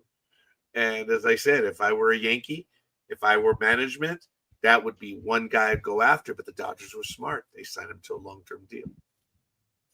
It was very, very smart of them.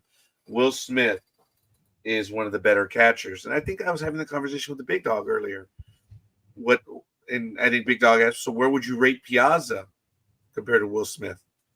No, what I had asked you was who was the best who was the best offensive catcher that the Dodgers ever had?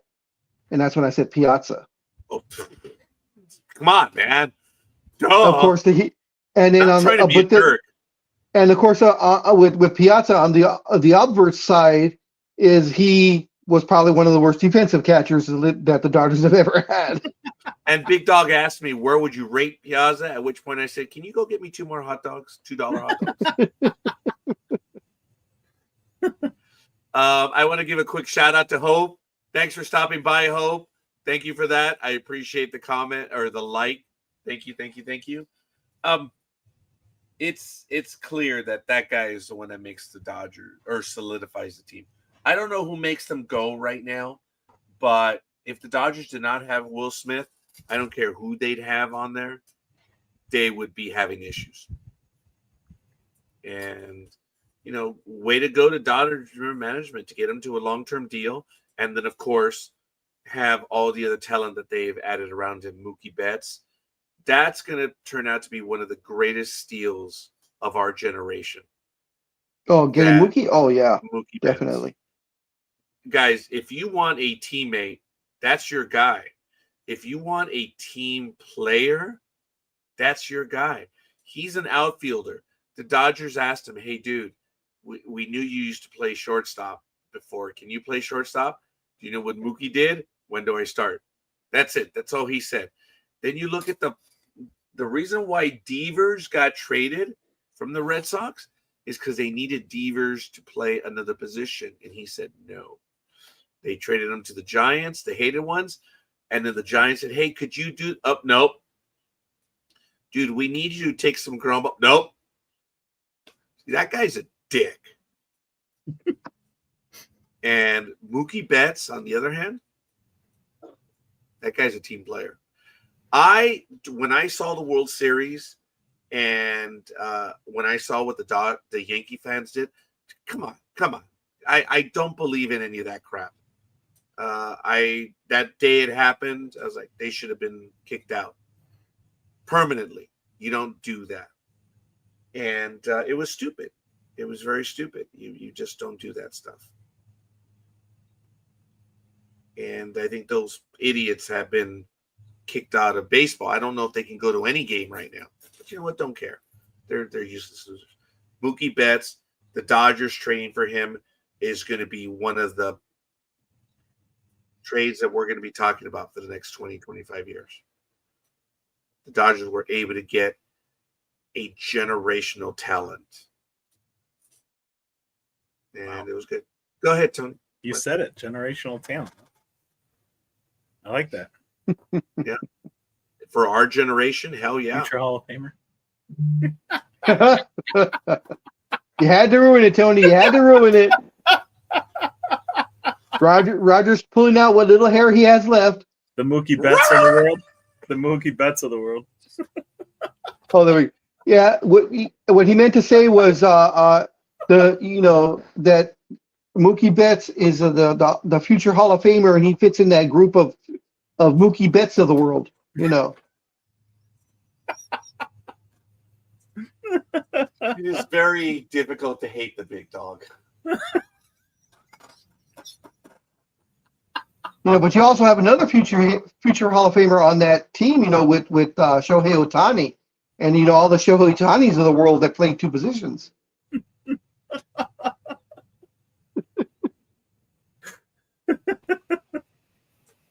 You can get arrested for torturing dumb animals. You do realize this, don't you, big dog? I really did not hear what.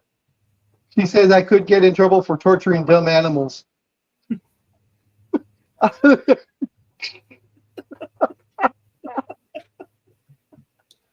Wow. Yeah, wow. I just thought you should know, RSPCA would have a go at you because, you're intimidating a dumb animal. It's not nice. No, it's cruel. It's vicious. It's unkind. Or, of course... wait. What happened to Mr. Ohtani? Did he get hurt on the mound again? Got a boo-boo. Yeah, they think they hit him in the knee or something? What happened to the porcelain china doll? He fell in his butt and got a bruise. He's Japanese, though. I saw... No. We all know what it is. Now, I am going to be truthful. I didn't read the article at all. I saw the headline and I was like, I really don't feel like reading it. What do any of you know the story about that something about he cost some construction company $300 million or something or other? Who? Ohtani? Ohtani. Some sort of Las Vegas deal that he backed out of. I don't know. I saw the headline and I just skipped right over it. I don't know either. I hadn't even heard of that. Let me see if I can find it.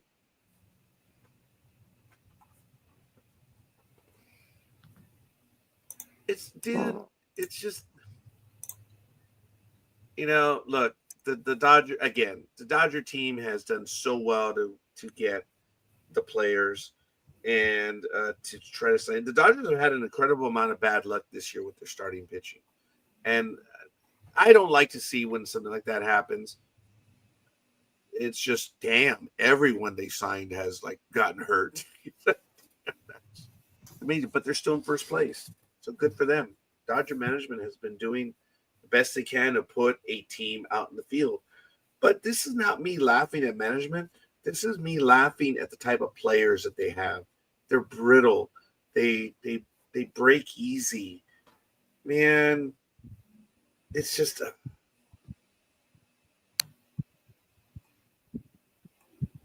whatever. Then All right, here it is. Okay, you found it. Yeah, it says Shohei Ohtani and his agent are being sued over their alleged actions in a $240 million Hawaii real estate project.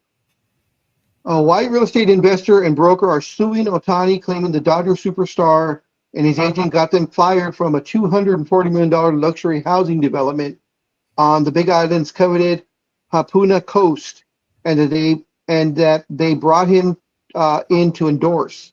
So according to the lawsuit filed in Hawaii Circuit Court on Friday, this was August 12th. So last week. Otani's agent, Nez Vallejo, increasingly demanded concessions from developer Kevin Hayes Sr. and real estate broker Tomoko Matsumoto before demanding that their business partner, Kingsbarn Realty Capital, drop them from the deal. Says Vallejo and Otani, who were brought into the venture solely for Otani's promotional and branding value, exploited their celebrity leverage to destabilize and ultimately dismantle the plaintiff's role in the project for no reason other than their own financial self-interest. The suit accuses Otani and Vallejo of torturous interference and unjust enrichment.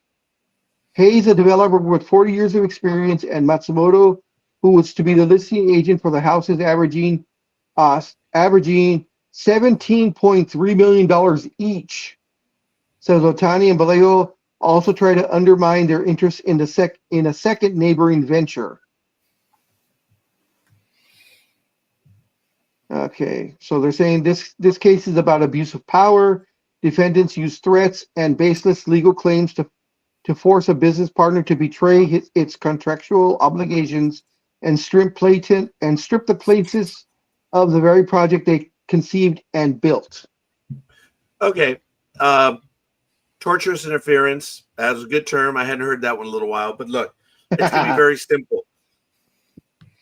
If they got fired from the job, it has to be proven on the contract what were the violations. This should be cut and dry. Yeah. Yeah. And it's not that big of a deal.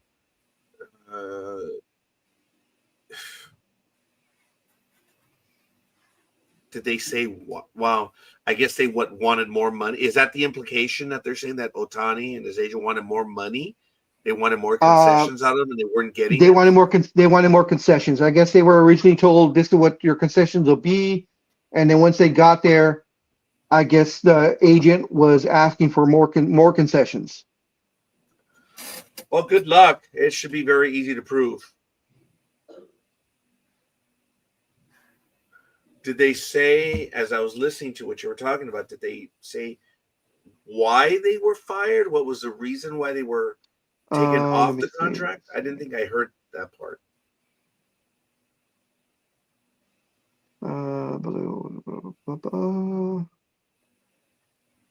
Yeah, all it says is according to the lawsuit filed in Hawaii, Otani's agent Vallejo increasingly demanded concessions from developer Kevin Hayes Sr. and real estate broker Matsumoto before demanding that their business partner Kingsbarn Realty drop them from the deal. So it sounds like they wanted more concessions. The two guys that were originally thought all this up probably said no to the increased concessions, and then their business partner Kingsbarn Realty Capital, Otani's agent, went to them and said, hey, you know what? If Otani stays, those two guys got to go. Okay. But it doesn't sound like they did anything wrong, or as far as the development is concerned. It just sounds like there was a souring between the business venture between Otani and Otani's agent and these two guys. But I put something in the private chat that you can all read because it's a similar article. And in this one, it says the suit says Belliano quickly became a disruptive force, threatening to pull Otani from the deal if concessions weren't made. Kingsbarn began capitulating to Belliano's every whim, the suit said. Over time, it became increasingly obvious that Kingsbarn was more concerned about preserving its relationship with Otani than honoring its obligations to its business partners. Kingsbarn openly admitted that during the call that Belliano had demanded determinations and that they were being done solely to placate him. The suit said plaintiffs stand to lose millions of dollars in compensation tied to the project, home building profit, construction management fees, and broker commissions. Oof. Okay. That's in the one that I put in the private chat. If you want to read that yourself. There was a number of them. There was a number of articles I could choose. I chose the CBS News one. So Yeah, you're a little more in depth. It sounds like, and yeah, from what I've been reading, from what you said, and from what I've been reading on this one, it sounds like it was all Otani's agent that was making all these demanding more and more. So I don't know what part Otani plays in this, other than him being, the face of probably to sell these condos or homes or whatever they are. I mean, they got to be homes that are worth $17 million. You okay there, Raj? Yeah. I'm sorry. I'm listening. You're fading. Oh, okay. I apologize. I was just, yeah. Thank you. Appreciate your concern. No, I was concentrating on the words. So I guess I was starting to go lower and lower. Sorry. Yeah, it was like, I want to make sure you're okay. I apologize. Yeah. No. So, so it sounds like the agent is the one that was, I don't know what part Otani had in this, but it sure as hell sounds like the agent was making all kinds of demands. yeah. And if he was functioning under Mr. Otani, then that's why he is being sued. Yeah, exactly. That part I understand, but I don't know what Otani's actual, if he even stepped foot in this thing yet. Yeah. Sorry for the theatrics, folks. I was really just trying to concentrate on what I was saying. I didn't realize I was going lower and lower and lower. Sorry. Oh, man. That's why when you called me, I responded right away. Sorry.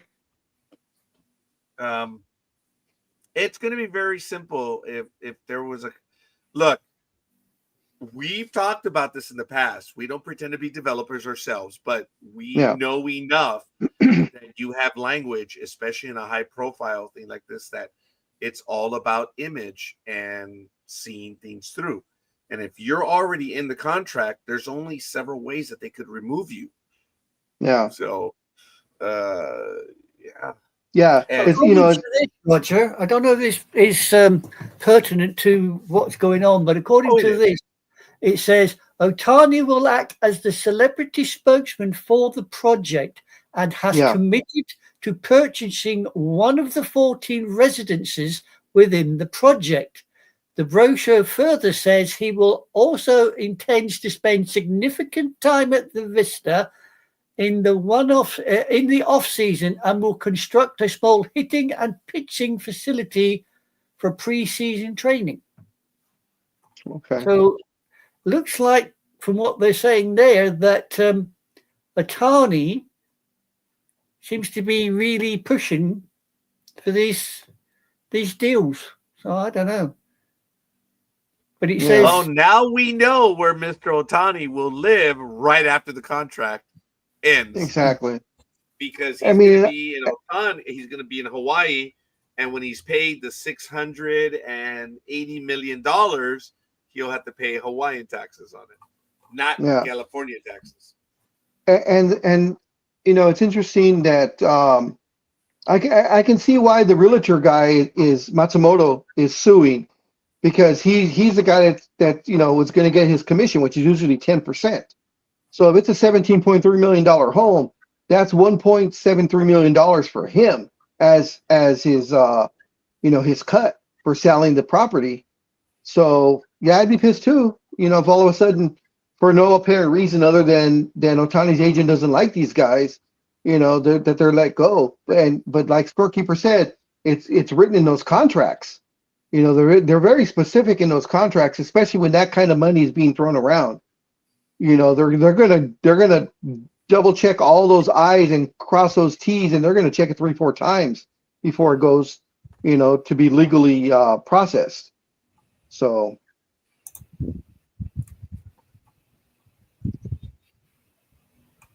we shall see. Yeah, definitely we shall see on that one. It's just now, for those that are with us right now and have not heard, I did comment regarding Mr. Otani that California does have an argument over the tax, because everyone is saying that the money is deferred and he should, he said, well, no, there's a specific contract date and time. And just because it's paid at the very end doesn't mean that California does not. Anyway, it's a very complex thing. I did allude to it. California does have a good case as to him having to pay California taxes, even if he hasn't received it yet.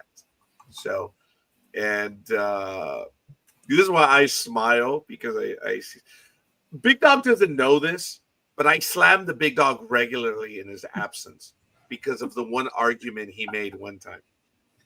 And Big Dog, we were talking I about. haven't been the same since. I whistle when I walk and my lips don't move. You know, it just hurts. And it is All that funny. slamming. Yeah, it's because of that one time.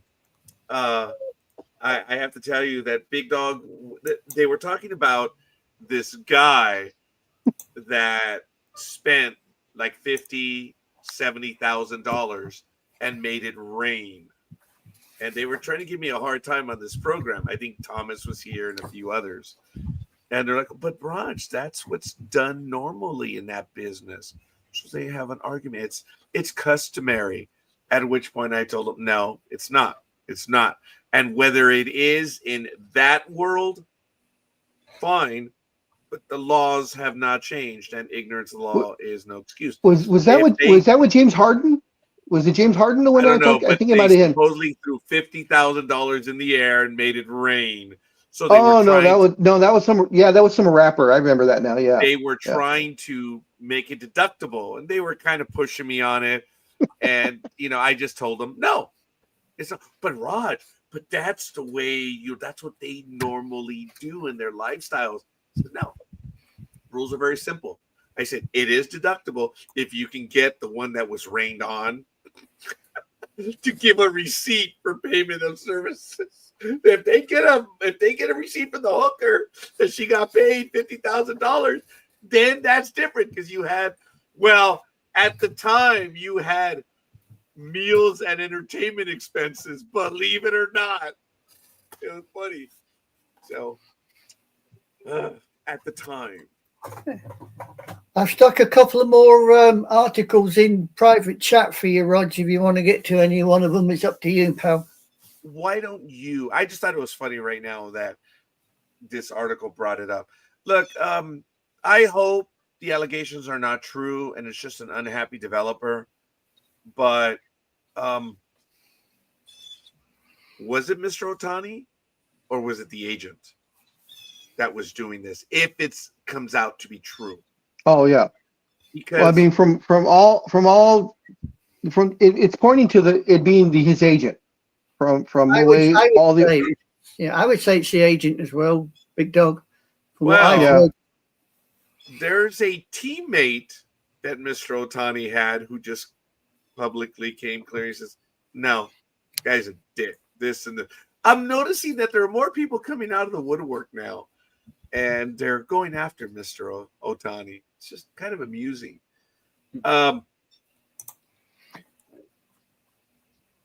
Is he really Mr. Nice Guy? Or are people just so unhappy with him that they're starting to come out with things? I find it amusing that things are starting to happen now.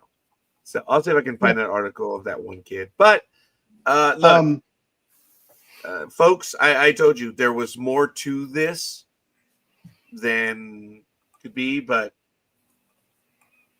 I'm not going to relitigate this. But the whole thing with Mr. Otani, it's gone. It's done. It's over with. All I did tell you a few months ago was, didn't I say you're going to start hearing a lot more stuff coming out of the woodwork? Didn't I tell you, boys? Yeah, I said this on this program. I said, and look, now we get this issue of him doing this. And then there's this other guy who is his teammate saying, nope, he was this way, this way, this way, this one. Interesting. That's all. Groundhog's keeper here is just kind of sitting back and that's all. Don't let your head get too big. You'll never get out the garage door. My stomach is getting way too big, so no comment. Well, on that note, I must get going. I have Mason is having his birthday today, so I need to get ready for his birthday. So I will see you guys. How old or how young is Master Mason today? The soon to be king. Mason will turn 5 on Monday. He turns 5 on Monday, but today we're having his party, and it's going to be at Melissa rented out a petting zoo. So we'll be going to a petting zoo and having all the festivities there. Well, just course, make in sure you fucking- bring him back and don't leave him at the zoo, okay? Freaking 101-degree weather today, but so that should be real fun with barn animals. Yeah. Well, like I said, just make sure you bring the kid back. Don't leave him at the damn zoo. And then say you lost him. You know what I mean? Oh, I could smell it already. Exactly. Exactly. Dude, I Anyways. smell it every day. Well, take a shower then, damn it, Raj. No, dumbass. I knew It's it was because of Chino in Ontario. Because It was the too farms easy. are He running- threw he threw a real good grapefruit on Yeah. that one. That was Yeah. a grapefruit. You That was just had to hit that one back, didn't you, big dog. You just had to hit that one back. At the Oh, park. I had to. Yeah, Anyways, you right guys at all have the a great weekend. I will be posting also on Facebook, so you guys, as far as week 1 is concerned, we'll talk about it. But have a great one, guys. I will see you soon. Be Yep. careful and Adios. be safe. Have a Adios. great day, big dog, at the petting zoo. You Yeah, too. leave the sheep alone. He gone. Why don't you go to that article on Mr. Pro Baseball, Aisha, please? Right. Apparently, was it Shigo Nakashima, known in Japan as Mr. Pro Baseball, dies at 89. Apparently, this gentleman is known in Japan as Mr. Pro Baseball and was one of the most famous people in the country during his playing days. His death was confirmed on Tuesday by the Yomiuri Giants, the team he helped to make famous and eventually managed.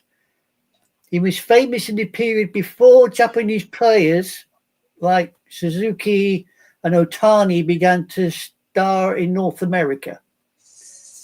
Japan's chief cabinet secretary, Yoshima, said Nakashima gave bright dreams and hopes to the society. From 1965 through to 1973. He played third base, apparently, and finished with a 305 batting average. Had 2,471 hits, 1,522 RBIs. RBIs, and 444 home runs. He played for 17 seasons and retired in 1974, and then returned as the manager of the Giants in 75 through to 80. He was fired after the 1980 season when the Giants failed to win. He returned to the dugout in 93, led the Giants to the Japan series in 94. He eventually with Hideki Matsui, who eventually joined the New York Yankees. Oh, your crew. He also won the champion. Hideki Matsui joined the Yankees. Yeah, as I said, one of your crew. And apparently he won the championship again in 2000. He was set to manage Japan in the 2004 Athens Olympics, but had a stroke a few months before that left him partially paralyzed and unable to participate. And now that particular gentleman has passed at the age of 89. I knew who this guy was because he was a teammate of Mr. O, who has the Japanese record for home runs. I had forgotten this guy, but yeah. I didn't know that he was known as Mr. Professional or Mr. Baseball in Japan. Wow. There you go. And the other one I've got in the thing is a mural honoring Jackie Robinson, and Minnie Monoso is defaced with racist graffiti in Miami.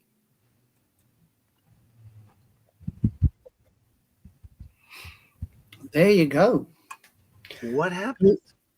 Police are investigating after vandals defaced a mural of baseball legends Jackie Robinson and Minnie Minoso that is part of a collection of artworks honoring baseball players in Miami's Overtown neighborhood. The vandalism Please continue. No, you were to say something. Go ahead. These murals were done on the side of a construction site. So yes, I am somewhat familiar with them. Yeah, people are a-holes. But Yeah. these are common murals that you'll find all over the place. What they wrote, which I know you're going to tell us, is absolutely atrocious. But I think that they were placed in the wrong place because kids are a-holes. Kids and adults will mark up everything because it's a blank canvas. And then you have other idiots that will write some evil stuff on there. It's just, it's bad. Yeah. Apparently, the vandalism was discovered on Sunday by a 7-year-old boy who asked his mother what the words and the Nazi symbols meant. Community leaders said during the news conference, city workers have since partially covered the murals of Robinson and the other guy, an Afro-Caribbean player, with wooden boards. The murals are along the fence of Dorsey Park, where Negro League teams once played baseball. You may not be able to show it on television, but we need the community to uncover the hurt and the hatred that is existing. The reason why this is being kept in perpetuated is because we keep covering it up, said Terrence Cribbs Laurent, the executive director with the City of Miami Black Police Precinct. Okay, I'm going to ask for Tony if he wants to venture a comment here, but before I even ask him to do so, look, I get it. It's bad. There's no doubt. But my issue is the placement of where they put. Yes, they're on the outside of the stadium, but again, look at where you put them, and you're asking for anyone to tag at will. I am not justifying the what was put on there, but it's like you're shocked that you put something outside your front door and people are coming by. Oh, well, no, it's I shouldn't say it, more akin to you put it on your front lawn, an image of something, and you think the kids aren't going to come by and take a whiz at it, throw rocks at it, throw stuff. It's vile what they did, but I just think that those murals should have been in a different place. I don't know, Tony, how familiar you are with this. I don't know if you want to comment. Some of the stuff that they wrote on here, I am familiar. It's neo-Nazi stuff, and there's early 1900 language on there. It's ignorant, dude. I don't know, and I don't even want to put you on the spot, dude. Yeah. I got no comments. And pretty pathetic. And there, thank you. That's your comment. My argument is, I believe that we live in an enlightened world, and we do, but you're putting stuff in place where people are going to be stupid anyway. Yeah, but apparently these have been here since 2011. Yeah. Why now? I can tell you exactly why now, but I will withhold comment on that. But look, you put up the banners at a stadium up high so they can be seen. You put the murals up. You don't put it right where people walk. That's my contention. And I'm not justifying what any of them did. It's just I'm surprised that they had not been marked up before. Okay. That's my contention. Aisha? Well, I've noticed that it seems like only one of the players have actually had his particular mural vandalized. And I thought it was mural two of them. between two. Well, no, the first board, I take it that's Minnie Wilson was just- Minoso is the one on the left, and then Brooks Robinson is the one on the right, because Right. that's a Dodger cap from Brooklyn. Okay, so the one with the cap had got the board, double board's been vandalized, but the one next to that with the single board, that isn't a player. That's some kind of a symbol that they sprayed another symbol on top of. Or Yeah, but graffiti it's a in different some fashion. player. You can actually see the name Minnie Minoso, and knowing that Minnie Minoso did not play with the Brooklyn Dodgers, the one on the right, that's the Jackie Robinson one. So I can see both of them being defeated. Oh, okay. It's people are stupid. They're ignorant. Oh, yeah, because that's Leroy Satchel Page Yeah, on the right. on the And far look, side. Yeah. why it's been done just now, a lot of people, it's just, they just hadn't gotten around to it. Look, guys, repaint a wall, for goodness sake. Some days they're going to tag it the very next day. Some days they're going to tag it 2 years later. It's just they're eventually going to do it. And so is there any, I know it's been there since 2011. It's vile what they did. If you scroll through them, I mean, there's 1, 2, 3, 4, 5. There's 6 different players. Now, on the actual pictures, if you go, you go, see, look, there's all those other ones there as well. But there's only these 2 that they've clobbered in the middle. I thought, oh, yeah, that's nice. The hell you got there, boy? Yeah, it's bad. Like I say, people are dumb. They're stupid. Yeah, I just thought I'd bring that up because you're into your baseball. Oh, thank you.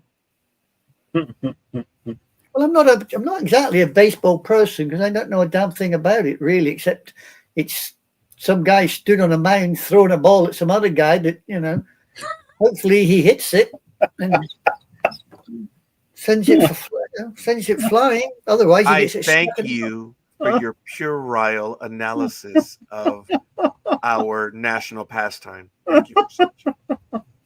Well, it's like our national pastime. 22 guys chasing a ball around the pitch. I mean, if they're that upset about it, give them a ball each, for Christ's sake.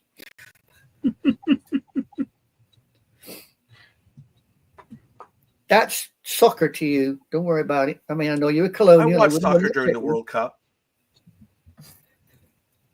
No comment. All right, fair enough. And there may not be a World Cup in the United States.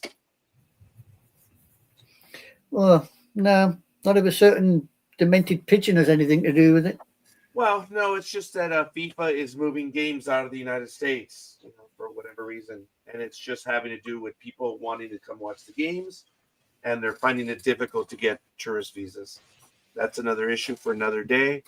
Puerile. There's a definition. That was for you, Aisha. And it's more on the trivial commentary of my sport. Not childish. Trivial. Well, if it makes you feel good, then you carry on. Personally, I don't give a damn. All I will say is, there you go. What does it say? Hurry up. What does it say? What does it say? It says, please, would you kindly, Foxtrot Oscar. Thanks awfully. Tony, can Chihuahuas do that? Certain ones, I guess. That was good. That was a good response. So, what is your favorite animal, Aisha and Tony? What are your favorite animals? Besides a dog, a Black Panther. Ooh. Aisha?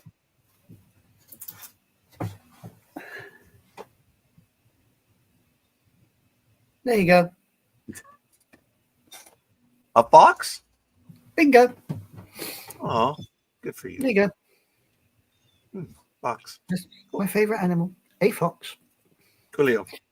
That's a thingy, Tycho baby in a row.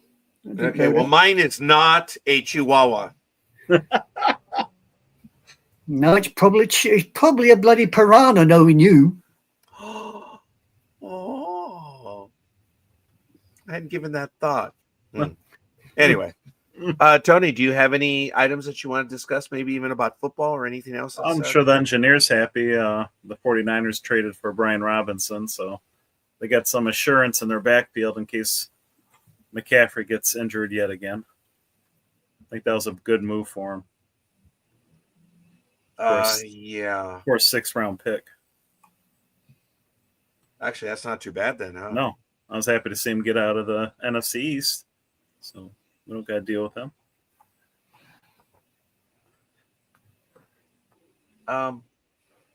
There was one that I had. Let me see if I can find it right now. Okay. I don't have the article, folks, but I'm addressing this to both of you and everyone else in the audience as well, please. There are a few people that are predicting the Eagles to win it again. Okay. I've looked at the team, and I just want to say this first and foremost. I think Kansas City did get stronger. Okay. That's just my opinion. Do I believe that the Eagles can repeat? Actually, yeah, I really do. I don't know. What are your thoughts, Tony?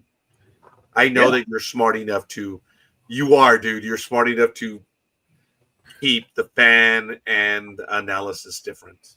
Yeah, I mean, it depends on their defense. They took a hit on defense, so they lost 6 or 7 starters. So, whoa, really? Yep. I knew they'd lost. I didn't think it was that many. Yeah, so their defense, I don't know. It depends on their defense. Offense, they lost the guard, so that's all they lost. But yeah, We'll see. New offensive coordinator, so we'll see. Aisha, any groundhog predictions that you'd like to do? Groundhog predictions, what you mean, like the Cowboys crashing out in the first round of the playoffs? No, I mean, there's nothing unusual there. What is unusual if you got them going to the first round? Well, yeah, that's true. I mean, the way they're playing just lately, they'd be lucky to make it past the first week. The over/under 7.5 wins right now for Vegas. As regards the Dodos, yeah, like Tony says, depends.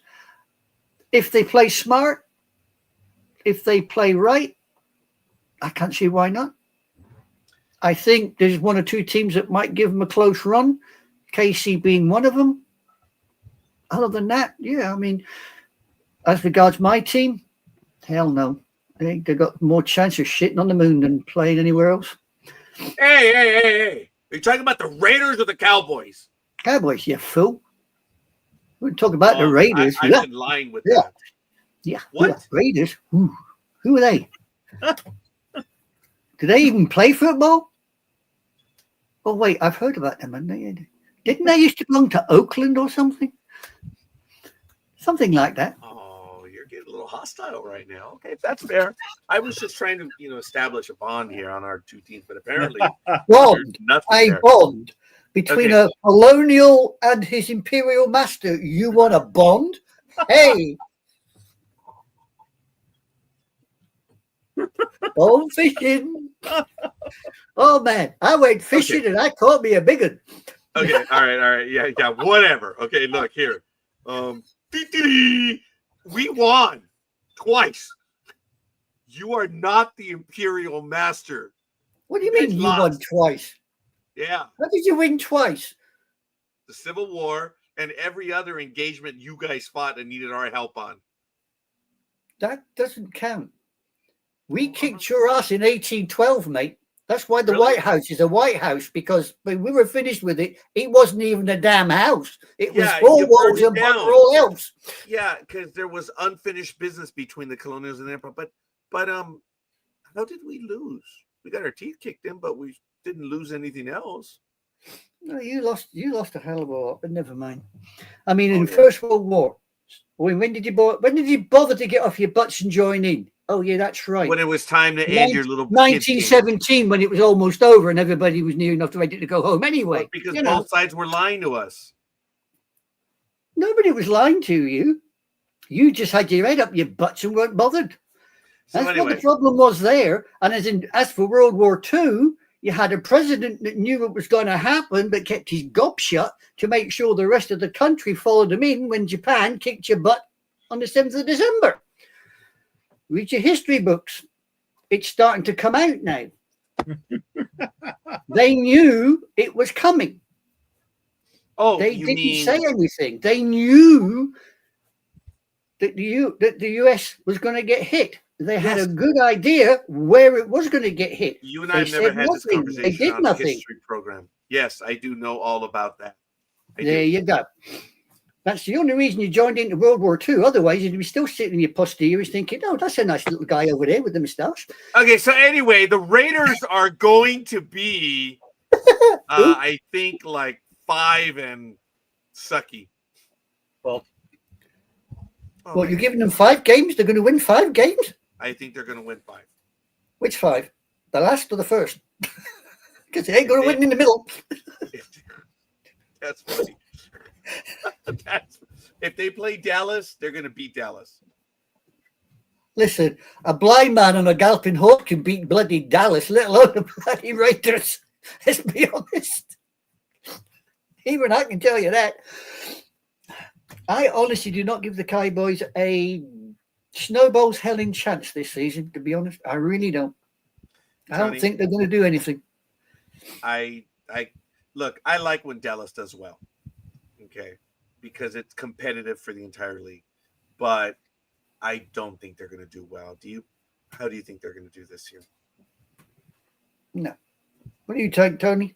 9-8 at best. Oh, that's a little bit better than I was giving them. And yeah, I will defer to you, Tony, on that because I know you spend more time. But I do have 3 magazines which I purchased and I'm analyzing or analyzing. You're already starting your homework, dude. Yeah. I'm a little behind. I'm going to be on the boat. I'm sorry. I'm going to be on the boot. So I got to read quite a bit. I got to. Oh, sorry, Sister Mary. And you ain't got a little behind at all. You got a big behind. You just haven't read the book magazines.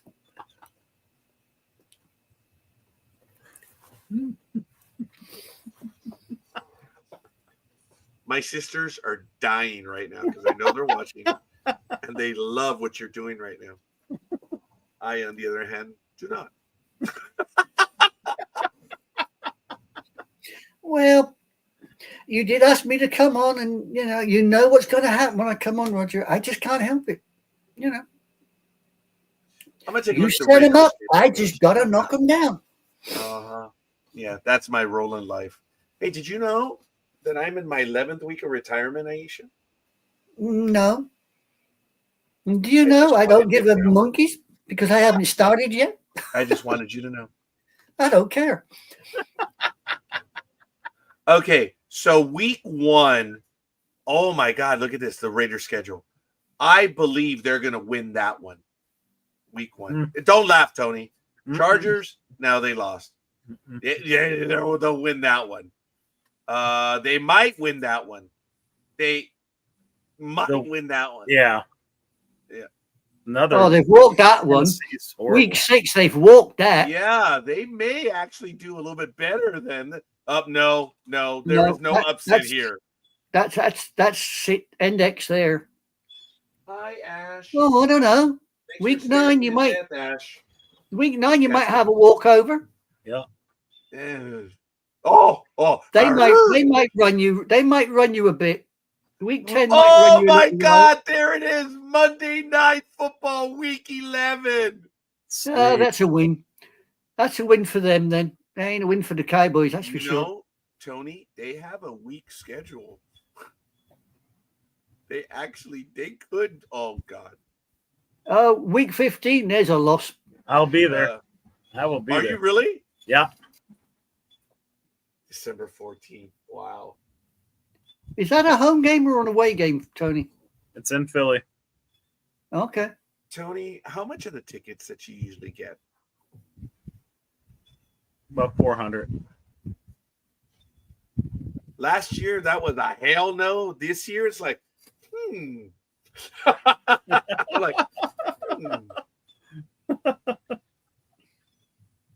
Wow. I just know. Wow. Okay. The Texans, I don't think they're going to do very well there. The Giants, That should be, and yeah, they're not gonna end well in week 18. Well, no, wait a minute. That might be a win because if they already have the division locked up, Kansas City, Yep. Raiders might actually have a winning record next year. So you got a pretty good schedule there. Yeah, not too bad. Full of a lot of delirium, but it's okay. I like it. See, Dallas Cowboys. I just You got to find them first. there they are.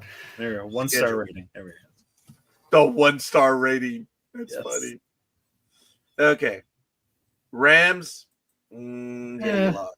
Oops, sorry. There we go. Yeah, you lost. You lost. Probably. Oh, definitely.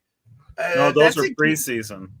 Yeah. Oh, sorry. Preseason, they lost Eagles 2-1-1 so far. Hey, look, see, lost 2-1-1. Oh, so I was right on 2 of them. You were, yeah. Oh, that's funny. Okay, yeah, they That's lost. a loss. That's a big loss. That's gonna hurt. That'll be a little loss. I think they will win against the Bears. They're They gonna might lose. do. Oh, Tony, what do you think? They'll beat the Jets. Yeah, I was Might gonna say do. I think they might. Carolina They Panthers, should beat No. the Panthers. they should, but they won't. Yeah. Washington Commanders. Commode might surprise people and win there.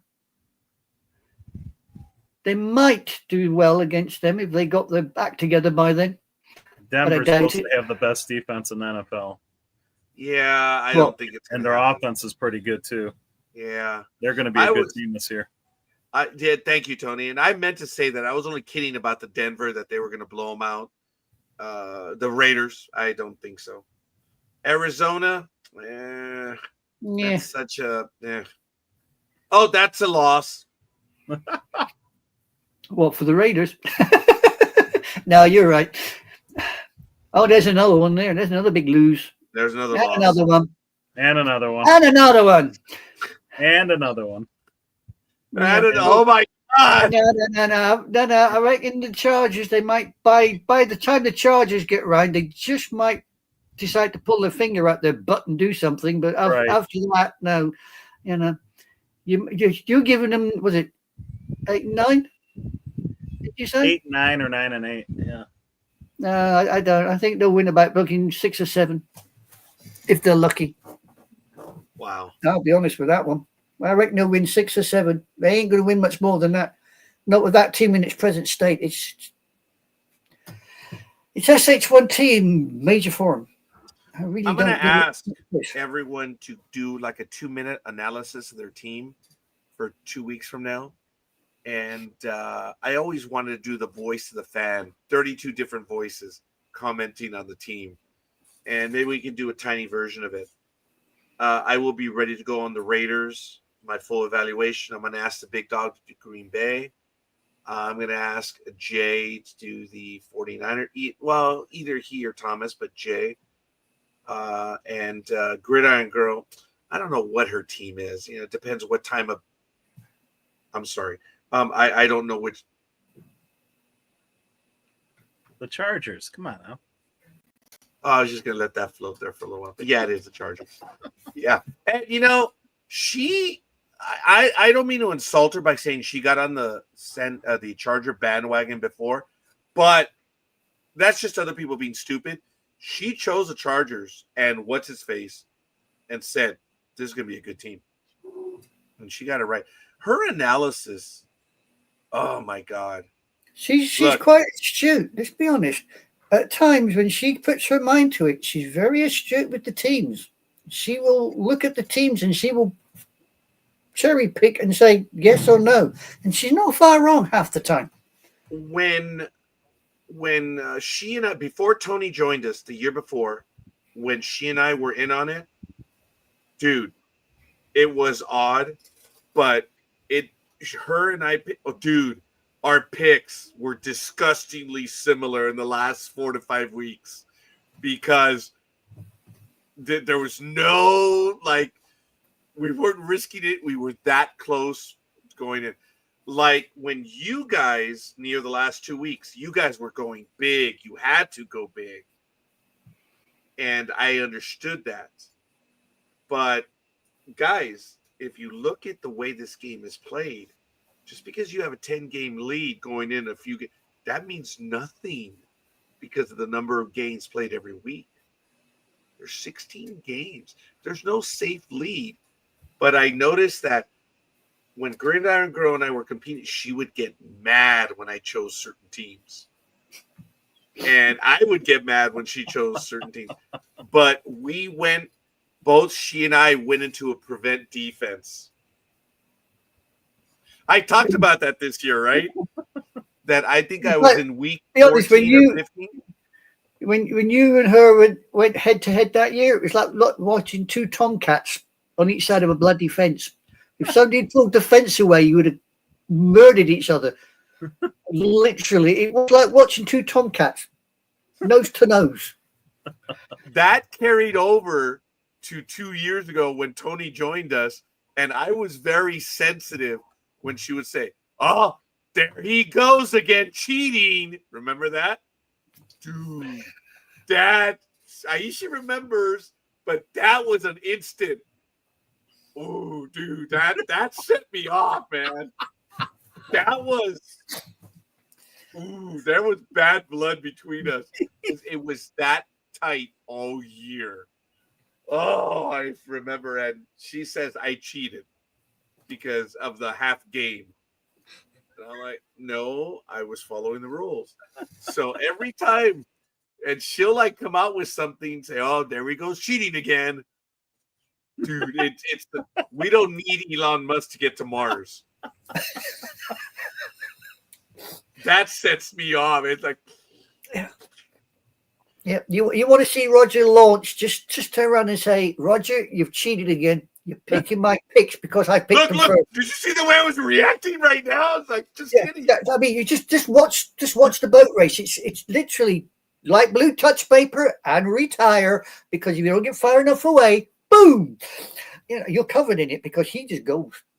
He really does. He don't like it. I take great pride in being who I am and what I am, but I do have a joke that someone accused me. Okay, if Gridiron Girl accuses me of cheating like she had, and she now learned that it does set me off, so she laid back this year, but she did it 2 years ago when Tony had joined us to play the league stuff, and it would set me off each and every time. Well, one time, I don't know if you guys were here, but someone said, "Dude, you're a cheater." I'm sorry, are you my client? I'm gonna leave it at that. I thought it was funny. I shouldn't even say that, but yeah. it was really funny. What the hell do you know? My client. But anyway, it was fun. But yes, I beat her by half a game. That was it. And then Tony showed up, and then Elizabeth and Tony. Oh my God! Oh yeah, that's like the Rumble in the Jungle. We didn't know who the hell was going to win that one. But it was, you guys skyrocketed from the very beginning, and you guys, I think you led almost all the way, but she was right there, right there. You guys were just, the Gridiron Girl and I know other people get offended when I say that, but that's okay. Gridiron Girl and I were like, we're not going to give up. We got to within marksman range. That was it. So we were fighting for bragging rights amongst ourselves. But it's fun. Look, we've got some good history that we're paying attention. See, we're just too damn lazy to go back and go before. But it all crystallized. Anime Girl knows. It crystallized when she and I had it out. Oh, my God. Because she's won before. She has won. Oh, yeah. So the year that I won, that you hear about so much, Tony, I mean, I was like, I started taking this. I am a good picker. Okay. That's it. I always am above 50%. I pick well. I go by the numbers. But the year that I beat her, I went on a mission. I was like, I've had it with her.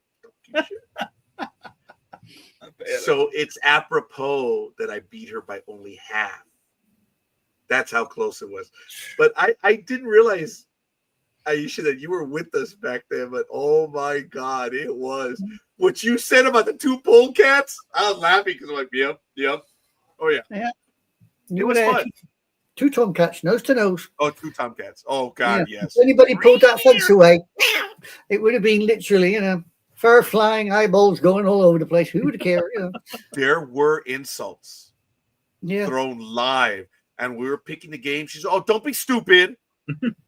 Oh my God, it was hilarious. I gotta be honest. Last We season, did not like each other that year. no, that last season we did. I mean, I'm just picking, and all of a sudden somebody went, "Ain't you doing well?" And I went, "No." You're second. No. I just no. Don't tell me where I am. Don't tell me what I'm doing. Just shut up and let me keep going. Because the minute I go and look at the table, I'm going to go. Look, I know I pick well. That's it. Because I look at the numbers. But I'm not really that good at it. I've become better because of Tony, because of Gridiron Girl, and because of Elizabeth and now Aisha. Aisha, you finished in second. We weren't that far off, kiddo. Yeah, you were close. I still sit there and don't believe it because some of the picks I picked, I thought, man, you are literally leaping out on a bloody cliff edge here. Everybody's going that away, and you're heading. Yeah. That okay. Way. You know what I mean? And that's what I was talking about. There were a few picks that is like, what the hell are you doing? But I stayed with them, and I did the analysis. I got lucky. Like I said earlier. Tony, there was the one. Okay, week 13 was the incredible week where we went 16-0 and you guys went 14-2. But 2 weeks before then, I was getting the victories that were they're down by 3 with 10 seconds to play or whatever. I got a few of those, and that put me in the position. And then when I had the 16-0 week, I know, and I'm not trying to be a jerk about it. But that was unreal. See, when Jay went 14-0, I was like, "Ooh!" I was pissed. And Big Dog was like, "Oh, Jay had a perfect week, blah, blah. No one's had a perfect week." And I was like, I don't know about that. So I was angry. And then 2 weeks later or 3 weeks later, we all went, well, the three of us went 16-0. But you guys know that story. Elizabeth picked them on Tuesday, beginning of the week, and didn't change. Aisha and I, we picked them as we went along, so we had a little bit of. That's why I felt yes, Aisha and I mean, obviously we got lucky that week, but Elizabeth's the one that to hit that one held true, man. Yeah, she picked her teams and she said, "That's it. I'm not changing no matter what happens." And the Saturday we're going through the games, and he kept saying, "Do you want to stick with whoever it was at the time, be it the Bears or, the Raiders?" You go, "Nope, I've maybe picked, they're staying." She would not budge 1 inch. The year before. 16-0, and I'm thinking, Jesus H, why can't you do that every damn week, woman? But remember, she was on Tony's tail, and she would change her picks a few times. Yeah, and so she that's regretted why it. she like, damn it. I don't think she would have beaten you, Tony. I don't think she would have, but it would have been a hell of a lot closer. Oh yeah, she did change some of her picks at the last second, saying, "You know what, you're right," and then it didn't go well for her. I really felt bad. Look, guys, having 16-0 is bragging rights, but I felt bad because 3 of us were 16-0 and 5 of you were 14-2. I'm like, oh my God. Dude, you're 14-2 and you still lost 2 games in the standing. How the hell does that happen? I know. Dude, I was all happy. I was all happy to be 14-2. Then I seen that. I'm like, oh man. I know when somebody said to me I was 16-0, I looked at them and I went, "You're seeing things. There's no way I'm 16-0. You are misreading that. I've obviously cocked it up somewhere, or you have." And then Big Dog's reading the scores on the Saturday, and he comes up with the 16-0, and then my name's mentioned, and I thought, Yeah, there's something looking wrong there because there's no way I got 16-0. Do you know another thing that when I was picking over the years, I didn't do well in the first half, or not the first half, but the morning games. For some reason, I did not do well in the morning games, but I usually did very well in the afternoon games for some reason. It was always that way for years. And I just started taking it more. I'm not going to reveal my secret on how I did, but I did more analysis. Seriously, it's not that hard, guys. I'm not that smart. I just started doing more analysis, but I'm not going to tell you. So The ones I did it with. He's got that damn magazine. That's what he's reading now. He's got that damn magazine. He's reading the damn thing. I'm gonna win. I want my title back. I tell you what, Tony, it would not surprise me if you do. I shall probably bomb like a bloody lead balloon this year, knowing my luck, the way things are going. I'll have all the buoyancy of a sunken ship, straight down. I just do not feel it this year. I really don't, for some reason. Speedy is the genuine casino gambler, huh, Tony? Right?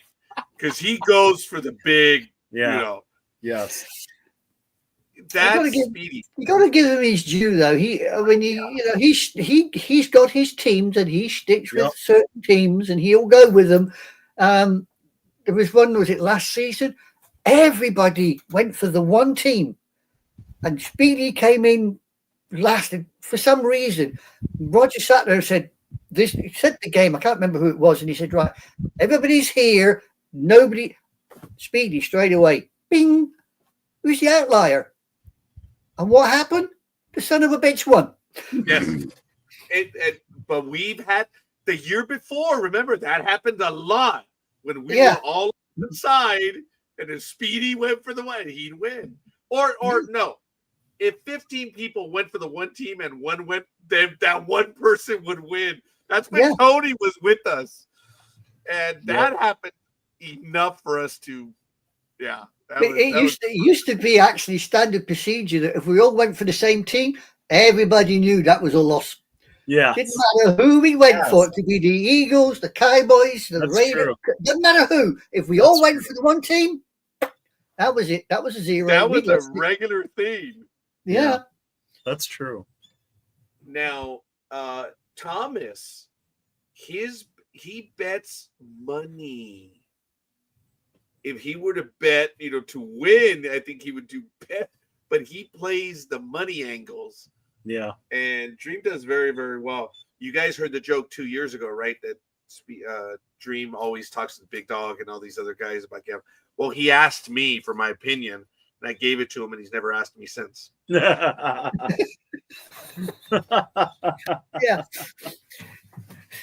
It's a severe case. You want to lose? Just ask me my opinion. I'll give you all the duff information you like.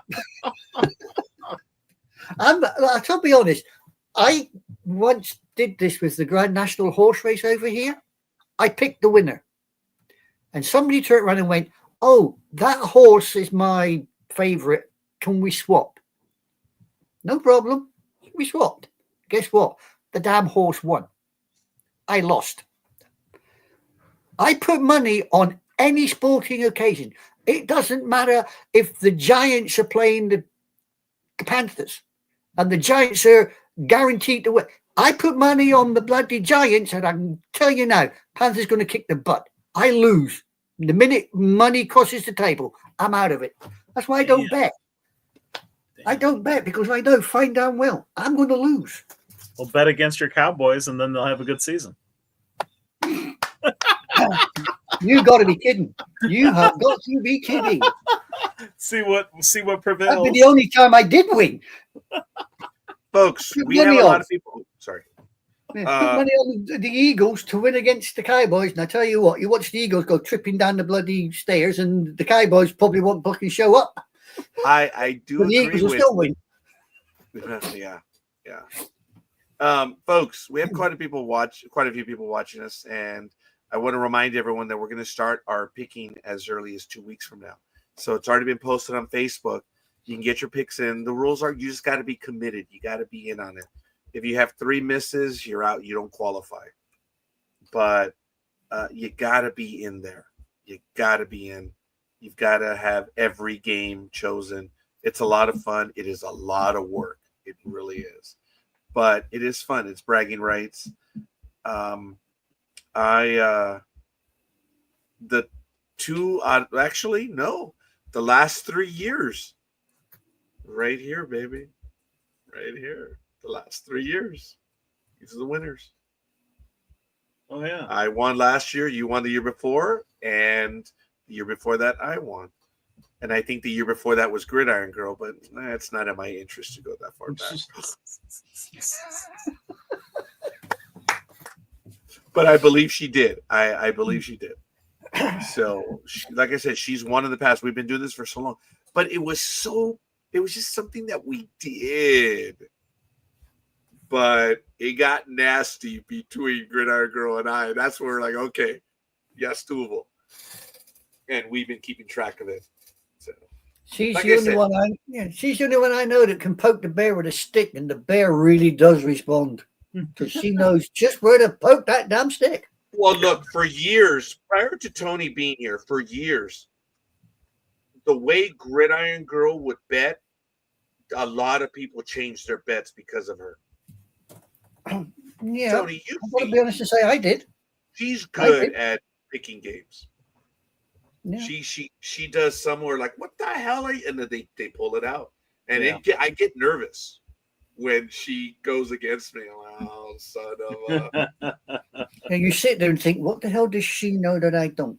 Oh no, you're too polite. My thing is, damn it, I know she knows more than I do. And she's going for something else. Damn it. She scares me.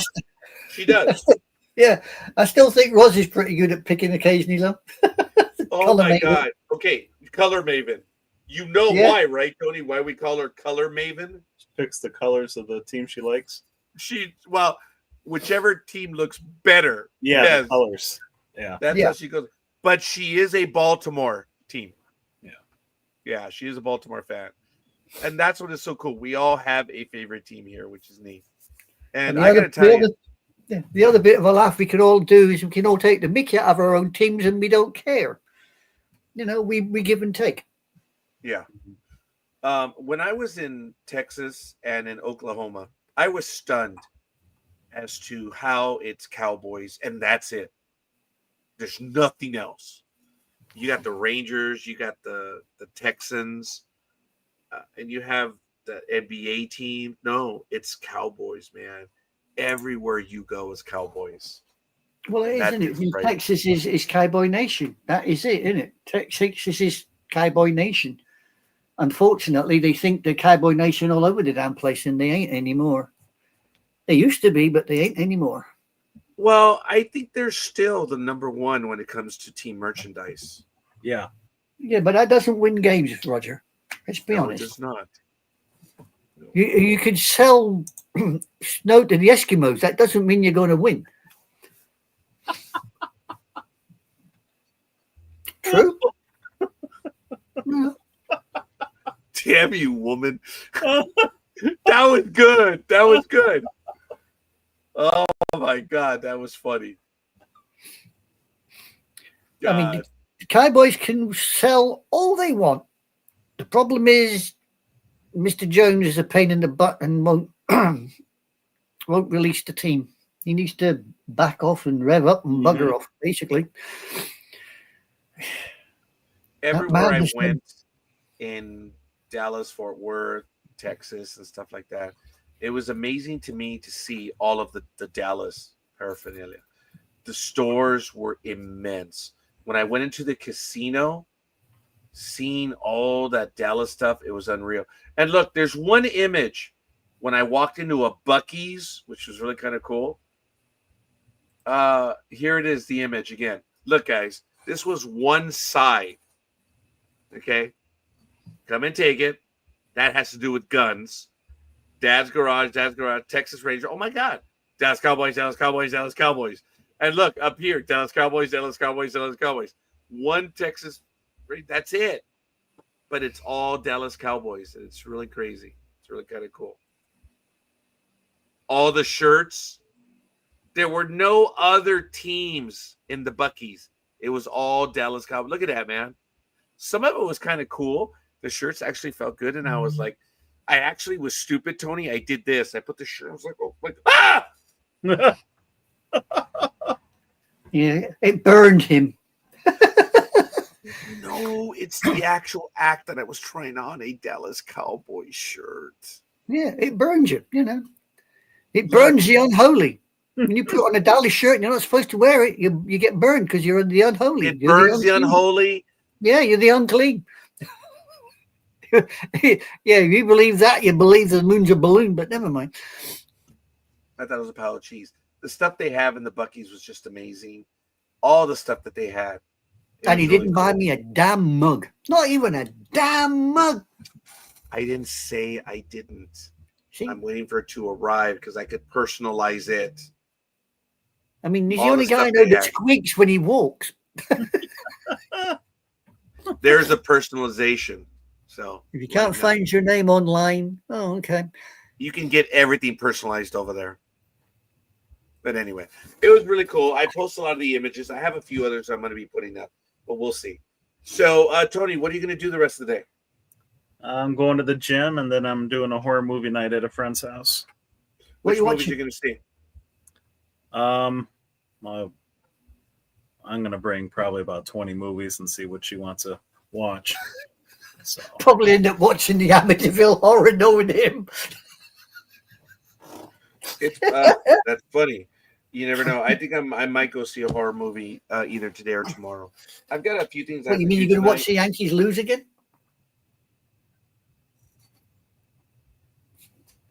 Sorry, couldn't resist.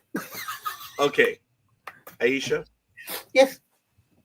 you're doing the same thing that Tony was doing years ago. What's He that? would launch a lightning bolt and he'd say sorry. Right. And what did I tell you after a while? Stop with the sorries, dude.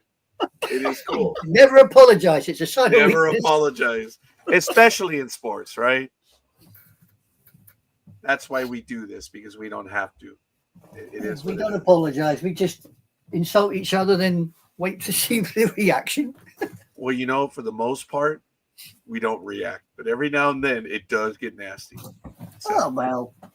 I did get a reminder from LinkedIn that we're done. I wanted to cut it off before the 4 hours ended, so I'm going to go ahead and do it at this point. Did you guys have anything else that you guys wanted to talk about? no. Nope. I'm done. Enjoy your vacation. Oh, thank you, sir. I will be getting some stuff from the ship. So I just, Tony, I've been retired for 11 weeks. I'm not going to stay home. Right. No kidding. This is Just remember, you cannot steal the life jacket. They kind of need that for the next passenger, so leave it alone, okay? No stealing the life jacket. It's not allowed. Cruise ship. They have life jackets on cruise ships. we will have a conversation in 2 weeks. I'm not saying a line has been drawn in the sand, but And when we do have a conversation 2 weeks, one of us will be 1-0, and the other will be 0-1. What, you mean the Raiders are going to lose again? Damn. Oh, it'll be after the Eagles-Cowboys game. Who? 2 Who that? Sundays from now. Who that? Who? What? Who? Did you say something about dodos? Never heard it. I've gone deaf on my left leg. I didn't hear a damn word. We're going to war. When we come back in 2 weeks. Whoa!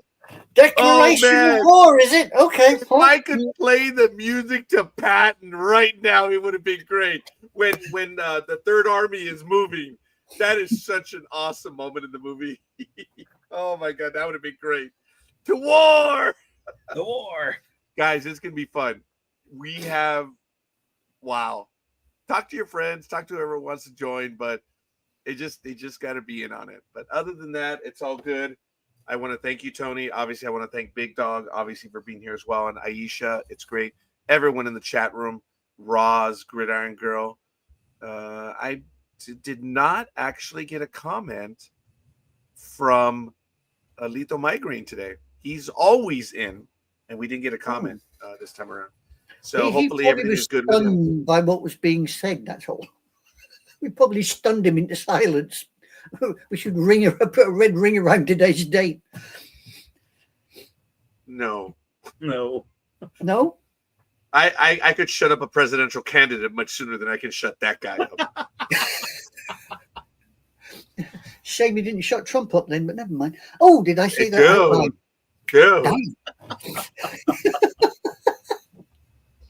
I don't think you can tell I really into your protest. I don't think I could put Donald in his place. I don't think I could, because he has done a lot of stuff that I've never done.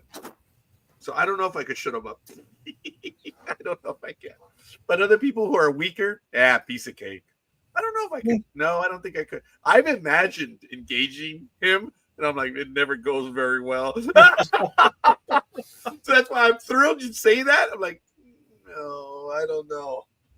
The guy, okay, I'm going to leave it at that. It's just, little SOB can be quick from time to time. There's no doubt about it. He can be. So, love him or hate him. He's starting to show his age, though. He's getting as bad as Biden when he starts to. Dude, we're all showing our age, except someone's in denial. He keeps going to the gym. Good for him. Speak for yourself. Yeah. No. Yeah. That's all right. That's all. It will catch up with him one day. He will leap out of bed and then wish to Christ he hadn't bothered, because the body will go. Yeah. Damn, woman. Yeah. The body will turn around and say, "Told you so. Stop being a dick." And, too damn late. Okay. I will tell you this, because you guys have been with me at the very end right now. The first team that I see overseas, I would tag both of you, because Mexico is big on U.S. teams. So the first time I see a Dallas, I find Dallas in Mexico often. No. When I find the Eagles as well, I'm going to tag you guys in the picture. I'm going to geotag it. I'll put it on Facebook. Hell yeah. Yeah, because it's surprisingly, there's a lot of Dallas stuff in south of the border, but I'm going a little bit further. I'm going down the peninsula. So good. We'll see. I find that surprising. I mean, I would have thought Dallas and, Texas teams would have been the last thing you'd have seen in Mexico. I think they would have gone sort of like the Californian side. But no, maybe I read it wrong. I just think there's more Dallas stuff, but you find Yankee stuff there all the time. You find Dodger stuff all the time. Mexico has a voracious appetite for American sports. That's why when it comes to football, that's a little bit different. I will find them, but the moment I find them, I will geotag and take a picture of it. It's kind of cool. I know there's going to be Eagle stuff down there, and I know there's going to be Cowboy stuff down there. You see, Mexicans are like most South Americans, though. They're into more soccer than American football, aren't they? Of course, the world is into soccer, but Mexico has an affinity for American sports. Do they actually play baseball in Mexico? I'm not being facetious. I'm saying, do they play professional baseball in Mexico? I don't know. I'm asking a simple question. Ash, my attack cat. I'm gonna fly you from underneath the desk here, Dylan. I'm gonna fly you across the ocean, and you're gonna go on a mission. Cats versus dogs. Anyway, actually, they do. Baseball is huge. It's referred to as el rey de todos los deportes. In Mexico, it's referred to as the king of all the sports. That's in Mexico. In the Caribbean, you have the Caribbean series right after baseball, Major League ends. Almost every country in the Caribbean has a baseball team. I wasn't sure. That's why I asked. I wasn't aware of it. That's why it was my thrill to educate, because that's what I do. Well, shoot, my supervisor's calling. I gotta go. Tony, we'll see you. I know we all gotta go. We'll see you. Thanks. It's a big deal in Mexico. It is. Okay. Hopefully they don't put him to work. His supervisor is calling. Right, I better get going so you can close this down, because we all do. thanks everyone for staying with us. We're out of here. I will be unavailable Tuesday through Sunday, and I'm looking forward to it. And but I will be taking a lot of pictures, and we'll see. But I'm going to look for Dallas and Eagles deliberately, so it'll be fun. See ya. Aisha, thanks for joining us again, and everyone else. We'll see you guys on the other side. Bye. Peace.